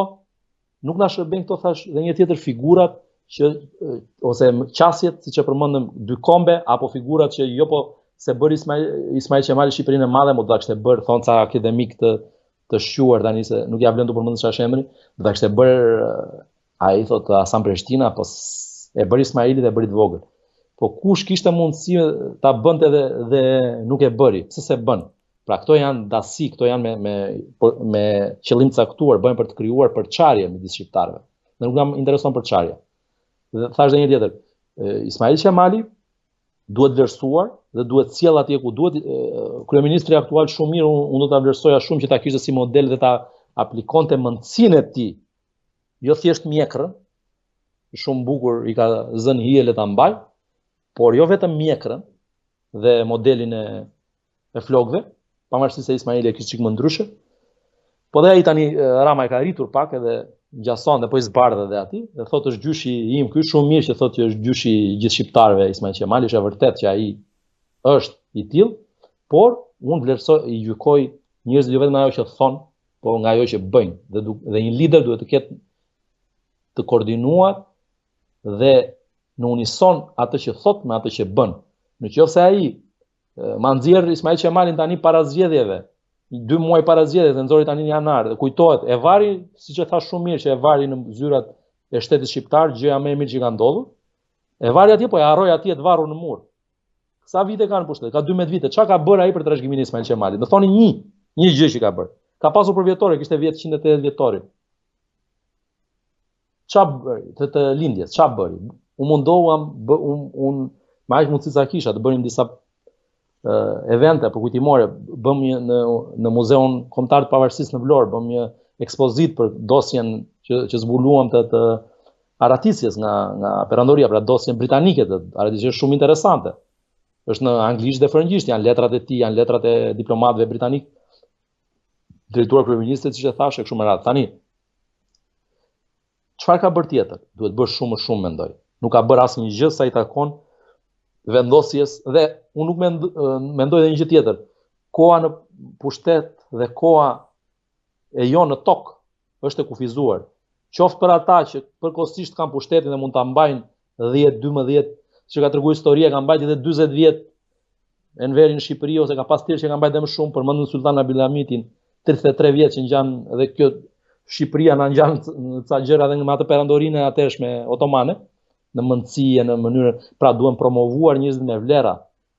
Këtë kërkonte Ismail Qemali dhe sultanit, për çfarë ndashme të promovoj, thoshte, njerëzit me vlera, gjithë udhëheqësit thotë për gjatë gjithë historisë, dhe këtë thotë që Machiavelli e kështu me radhë, mban mend kur bashkëveprojnë me njerëz me mendje të ndritura, jo me njerëz pa identitet. Merrni, shikoni tash kë sjellin në lista deputetësh, njerëz pas një lloj kontributi, pas një lloj identiteti, njerëz vetëm që duan t'i përdorin, t'i kenë ushtar të bindur. Këtë bëri tani me listat. Me kë e përfaqëson Vlorën ai? Vlorën e Ismail Qemalit. Çuçi do ta përfaqësoj Vlorën e Ismail Qemalit, më. I pari, apo ato të tjerët, emrat anonime, apo ata që kanë qenë, edhe deputetët që kanë qenë. Kush ka ç'a vlerash kanë ata të asaj treve që ka lënë gjurmë në historinë e Shqipërisë? Ç'a vlerash përfaqëson? Vlora është një krajina që ka lënë historikisht gjurmë, nuk është vetëm gjurmë, nuk është çështje rastësie aty. Vlora ka dhënë atë kontribut që ka, nuk se thuhet që kemi, unë jam vlonjat vetë, dhe thuhet që kemi atë gjopës në grop, por nuk e kam me grop gjoksin, po gjithsesi, po them këtë që duhet dhënë haku, jepi Cezarit dhe që i takon Cezarit. Vlora ka pasur rol të rëndësishëm në historinë e Shqipërisë. Kurdo herë, në gjitha etapat. Tani jepi përfaqësim dinjitoz. Jo me anonim, jo e mora unë nga çadra këtë, jo kjo do Ramën, jo kjo do, po është turp të sillesh me Vlorën e Ismail Qemalit në atë mënyrë. Çon njerëz dinjitoz, njerëz që i takojnë vlerave të asaj krajine, të vlerave të Labërisë, vlerave të Vlorës, që përçojnë atë identitet. Jo ta përçundosh atë identitetin, jo të mundosh ta transformosh. Bëj muzeet e hebrejve shumë mirë në qendër Vlorës, kanë trashëgiminë e tyre dhe ata. Po muzeun e Ismail Qemalit ku e ke? Dhe si ndërton një muze atje. Te klubi Labëria, në Kanin, në Kala, kudo. Se si ndërtoni diçka që ta njohin të rinjt, të model të jashtëzakonshëm, të njerit të madh. Pse? Domethënë këto janë vepra që ngelen, dhe këto të bëjnë që të ngelesh në histori, kur bën gjëra të tilla. Mund të rish, shiko, historia ka shumë shembuj. Ka njerëz që kanë ndritur, siç e thash, mund të ri dhe 3 vite ky, dhe 5 dhe 10 dhe 20. Po nuk hyn dot në histori me zor. Mund ta ngrish dhe flamurin atje, nuk mbahet mend asnjë kryeminist i asnjë shteti tjetër evropian që kush ka ngrit flamurin në Bruksel, kush e futi Francën, Italinë, Gjermaninë në Bruksel. Nuk mbahet mend ai. Mbahet ai që lë trashëgimi në shpirtin e një populli, në shpirtin e mbahen mend njerëzit e mëdhenj për trashëgiminë që lën në shpirtin e vendit. Dhe Ismail Qemali këtu e ka vlerën, dhe këtë vlerë ne duhet ta nxjerrim në pa. Jo tani ta harrojmë siç kanë bërë të gjithë, pra që çdo gjë fillon nga mua në Shqipëri, vjen një drejtues, një udhëheqës që kemi pasur ne historikisht tash dhe një herë tjetër, dhe çdo gjë fillon nga mua. Do i prishim gjithë çka kanë qenë, ta s'dinin, po jo gur bën gur thot populli Kalaja. Vi një gur aty mbi atë që ka bërë tjetër. Nuk i dhe çdo gjë poshtë. Pavarësisht problemeve, patjetër, po bëj gur. Vi një gur, jepi atë që i takon. Jepi vlerat që ka dhe gjërat patjetër që do bëhen më mirë. Dhe unë këtë uroj Zoti Rama dhe në këtë periudhën që do të drejtoj, qoftë do drejtoj ai apo dikush tjetër, por janë dhe zgjedhjet para, uroj që siç e solli me inteligjencën artificiale në atë mënyrën që për mua nuk ishte më e mira e mundshme, se ka shumë cilësi më të mirë, ka shumë ide më të mira për ta sjellë Ismail Qemali si duhet, më të gjallë të shqiptarët, por ka dhe pak kopë që ta bëj këtë gjë. Dhe unë uroj që të bëj diçka dhe do t'i mbahet mend emri, vetëm kështu do t'i mbahet mend emri si duhet. Që ose vazhdon edhe bën këto që ka bërë, patjetër që shqiptarët do ta kujtojnë për disa gjëra, për këto lyerjet e fasadave, nuk e di për kopshtin e Edenit, ndoshta se duhet ta shikoj se s'kam parë çka ka bërë atje, kur ta shikoj mund të flas më mirë se s'duhet ta paragjykoj. Për një gjë tjetër, për grataçela që po ngrihen apo për zhvillimet e tjera, po nuk është Shqipëria vetëm turizmi, mos zotëri, se ka një shpirt ky kom, ka një shpirt ky vend. Ka një shpirt. Turizmi është shumë i rëndësishëm për zhvilluar ekonominë, patjetër. Por ne nuk duhet ta shqiptarët kanë një potencial të jashtëzakonshëm intelektual, artistik, mendor. Nuk është çështja që ne ta bëjmë Shqipërinë, ti bëjmë shqiptarët shërbys, nuk kam asnjë gjë me asnjë lloj pune. I vlerësoj jashtëzakonisht gjitha profesionet, gjitha zanat, por nuk jemi ne për të bërë hotelierët e Evropës këtu. Që të vinë gjithë evropianët të bëjnë qef këtu dhe ne të bëhemi kamarierët e tyre apo ato shërbysit e tyre. Patjetër që atë punë do ta bëj dikush, është punë dinjitoze, nuk kam gjë me të. Por shqiptarët kanë shumë vlera të tjera. Dhe është njëra anë turizmi, le të zhvillohet, por duhen edhe këto gjëra të tjera, duhet edhe kultura. Do të japim edhe vlera vetes, ato vlera që na takojnë. Pa egzageruar, pa shtrëmëruar, pa krijuar mite të rreme, se në rastin e Ismail Qemali nuk kemi një mit të rrem, kemi një mit që i jep krah të vërtetës.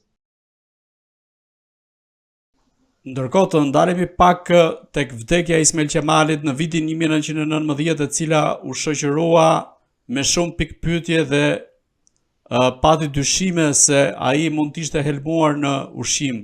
Nisur nga studimet tuaja, por edhe ato që ju keni parë në vimësi gjatë këtyre studimeve, a është konfirmuar se ka pasur një eliminim fizik të tij apo ka ardhur nga shkaqe të tjera vdekja e Ismail Qemalit? Shiko, ma dëshmitë që vijnë qoftë nga djemtë që e shoqëronin, sepse ai ka pasur djemtë e tij dhe përveç se i kishte fëmijë, lidhje gjaku, i kishte edhe bashkëpunëtor të tij. Pra në jetën politike. Qazimi për shembull thoshte vetë Ismail Qemali nga dëshmitë që më vjen nga familjarët e tij që ishte si memoria e tij.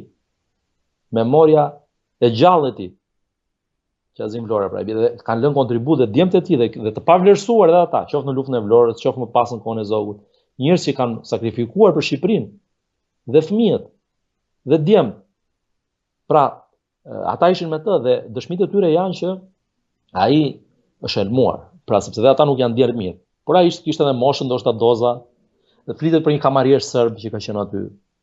Pastaj se kush ishin organizatorët, se kush ishin shtytësit, se aty pabesia fillon që në momentin, domethënë, që në momenti që Ismail Qemali u largua, siç e thash, dha dorëheqje në janar, shkoi në Nicë për të qetësuar disa kohë, i kthehet në Vlorë, se ka dhe disa shkrime që duhen korrigjuar, se ne kemi dhe autor, dhe më vjen rasti këtu që ta përmend, për shembull është libri 100 vjetori që është bërë në 100 vjetorin e pavarësisë, nga ato librat e atërshëm që thotë që u largua në 14-ën Ismail Qemali në janar dhe nuk u kthye më.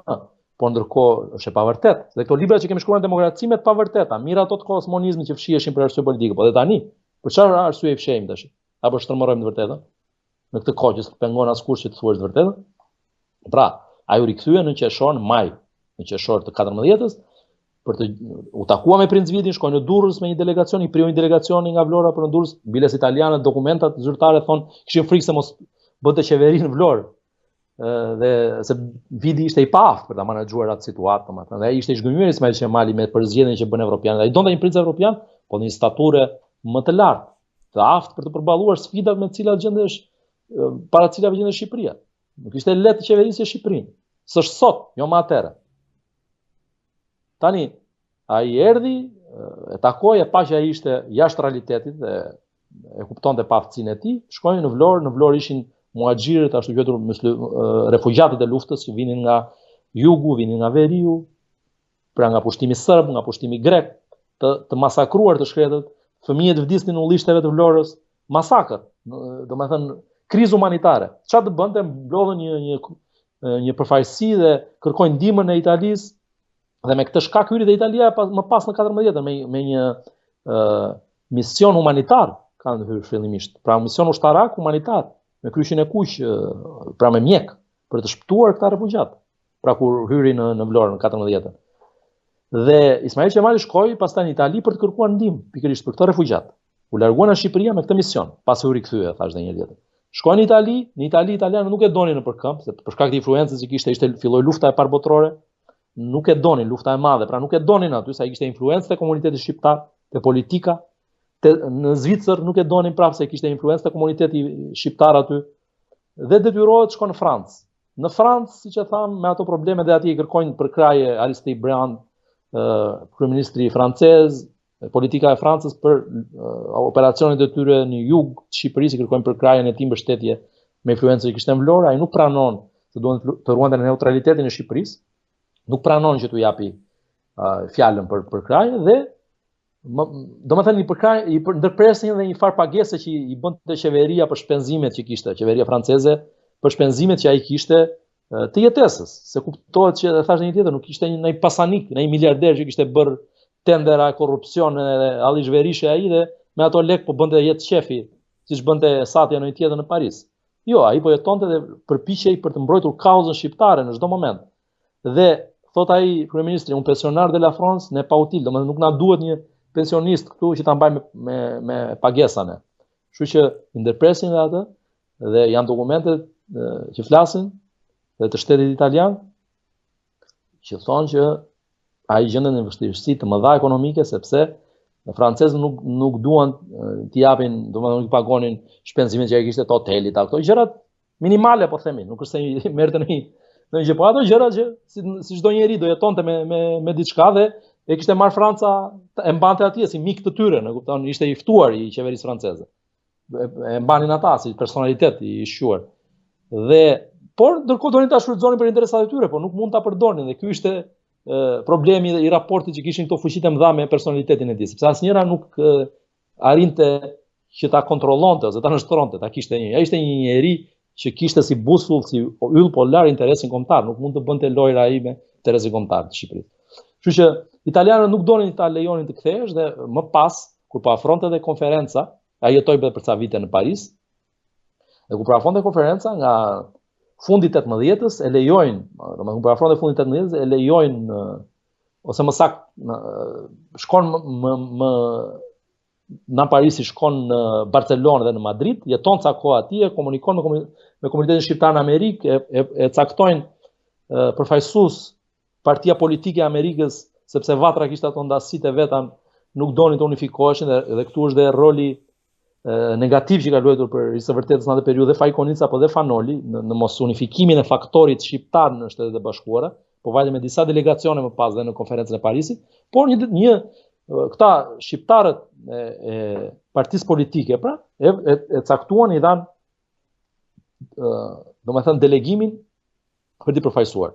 Dhe nëpërmjet ambasadës amerikane, dhe këtu është dhe vizioni i tij që prap dhe shikonte dhe thotë dhe në letrat, në korrespondencën thotë Amerika do jetë ajo që do na ndihmojnë, po hynte në skenën e Nuhatit, ishte një politikan me Nuhatit jashtëzakonshme.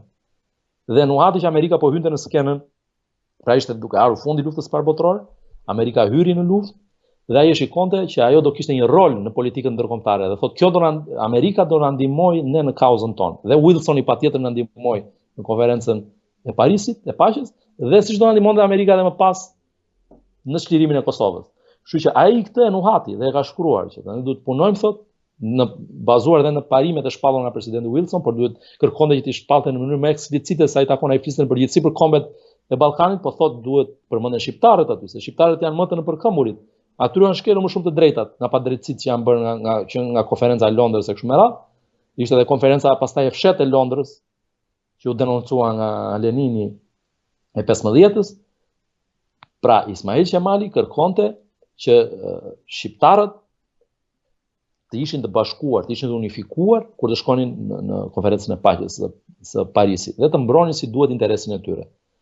Por kuptohet që fuqitë mëdha kishin interesat e tyre dhe siç e thash shkojnë nga Parisi në Madrid, në Spanjë dhe në Barcelonë, komunikojnë nëpërmjet ambasadës amerikane me komunitetin shqiptar dhe ftohet nga italianët, ftohet në Rom nga qeveria italiane. Ndërkohë kur shkon në Itali, në Genova, nuk e drejtojnë në Rom ku duhet takohesh patjetër me kryeministrin Orlando, me ministrin e jashtëm me kështu me radhë, por e çojnë në Perugje. E izolojnë aty në hotel Brufani.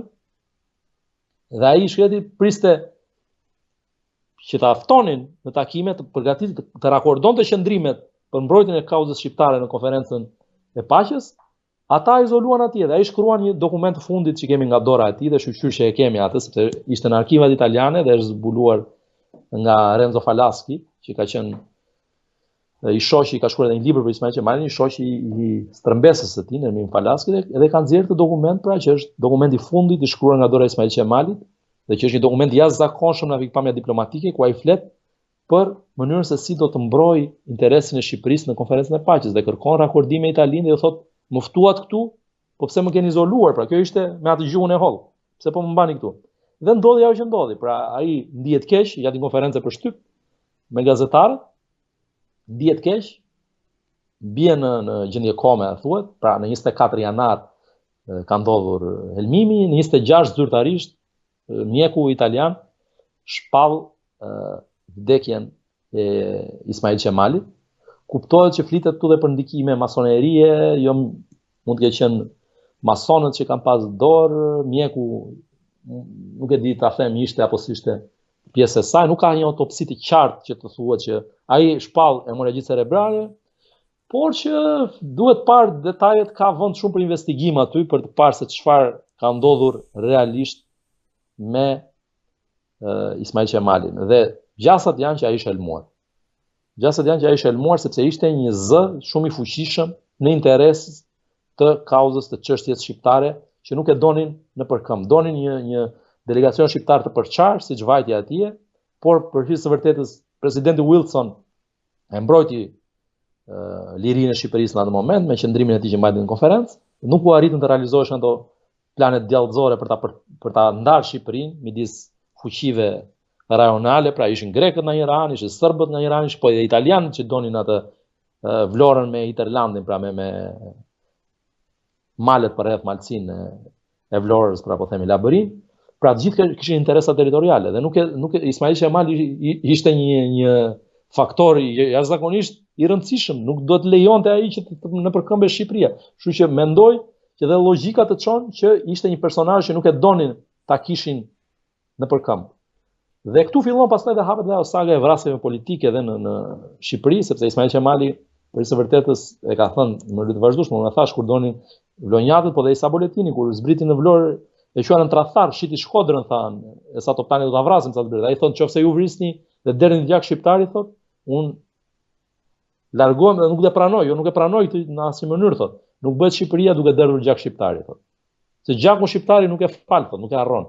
Dhe nuk mund të ndërtojmë në një shtet duke vrarë një tjetër, duke ndërtuar.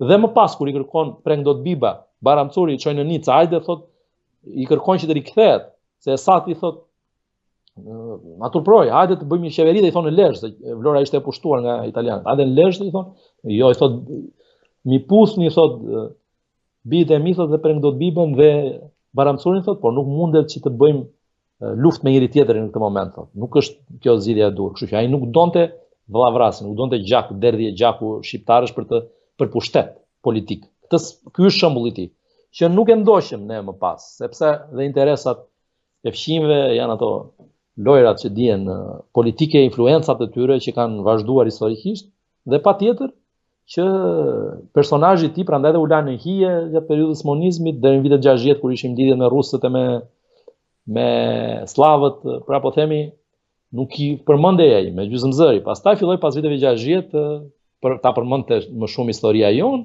po dhe ajo me masën e dur gjithmonë, sepse ishte shoku Enver që e bënte dhe historinë, që quhente Skërbeun feudal, Ismail Qemali, po se kuptonte mirë politikën, thotë, nuk e kuptonte peshën e brendshme të popullit, po ndikoi shumë nga marrëdhëniet ndërkombëtare. Po patjetër se Ismail Qemali atë thoshte se fati i Shqipërisë, thosh Ismail Qemali, nuk vendoset në Vlorë, në atë burgun ku ne shpallëm xhirin, thotë. Vlora ishte një burg i rrethuar nga gjithë anët, nga Iran, grekët, turqit, serbët, pra turke që triqeshin nga Janina, serbët nga Veriu, që kishin ardhur thash dhe një tjetër deri në Durrës, në afër po vinin Peqin, Elbasan e kështu me radhë, dhe ishte burg Vlora, dhe u shpall liria, thotë. Fati i Shqipërisë, thotë ai, vendoset tjetër kunde, prandaj dhe iku. Dhe i priu delegacionit me çau bllokadën greke dhe i priu delegacionit ton në Londër për të mbrojtur kauzën shqiptare. Nuk arritëm ne shqiptarët për arsye të ndryshme që t'i ruanim të gjitha territoret tona, morëm një fitore të pjesshme, patjetër, por ajo fitore e pjesshme na bëri që sot të kemi edhe këtë zhvillim që ne përmendëm më herët, pra një shtet tjetër shqiptar dhe një situatë krejt tjetër të shqiptarëve në rajonin e Ballkanit. Siç u bën atëherë një element i rëndësishëm pra për herë të parë u bë çështja shqiptare, çështje ndërkombëtare në periudhën që Ismail Qemali ju priu rilindësve, pra ishte udhëhesi politik, lideri politik i lëvizjes shqiptare dhe u bë e mundur pra pas asaj periudhe të kishim të bënim të mundur dhe realizimin e pavarësisë së Kosovës, siç e thash, po është ndërtuar mbi këtë trashëgimi, mbi këtë luftë ndër breza, një gjak i derdhur nga shqiptarët ndër breza, nuk është arritur për një ditë, nuk është bërë asnjë gjë për një ditë. Dhe prandaj them që këtë trashëgimin e duhet ta çmojmë dhe duhet ta çojmë përpara për interesin ton kombëtar. Për të përmirësuar jetesën tonë, për të përmirësuar Shqipërinë, Kosovën, po dhe gjithë rajonin. Dhe për të bashkëvepruar me gjitha kombet. Unë nuk jam që ne të rrim të izoluar tash i konsiderojmë si armiq tash të gjithë këto që na kanë marrë tokat, na kanë pushtuar, na kanë ne po jetojmë në një kohë tjetër, në një botë tjetër, po flasim për një botë më të ndërlidhur, më të zhvilluar, më konkurruese patjetër, por ne shqiptarët duhet të dalim për Zot duke vlerësuar siç duhet në radhë të parë të shkuarën, që aty fillon çdo gjë. Evaristo, unë të falenderoj që ishit në Agora News. Unë ju falenderoj juve, ishte kënaqësi, Bardhi. Të dashur shikues, bashkë do shihemi në intervista tjera, por mos harroni të bëni subscribe në kanalin tonë në YouTube.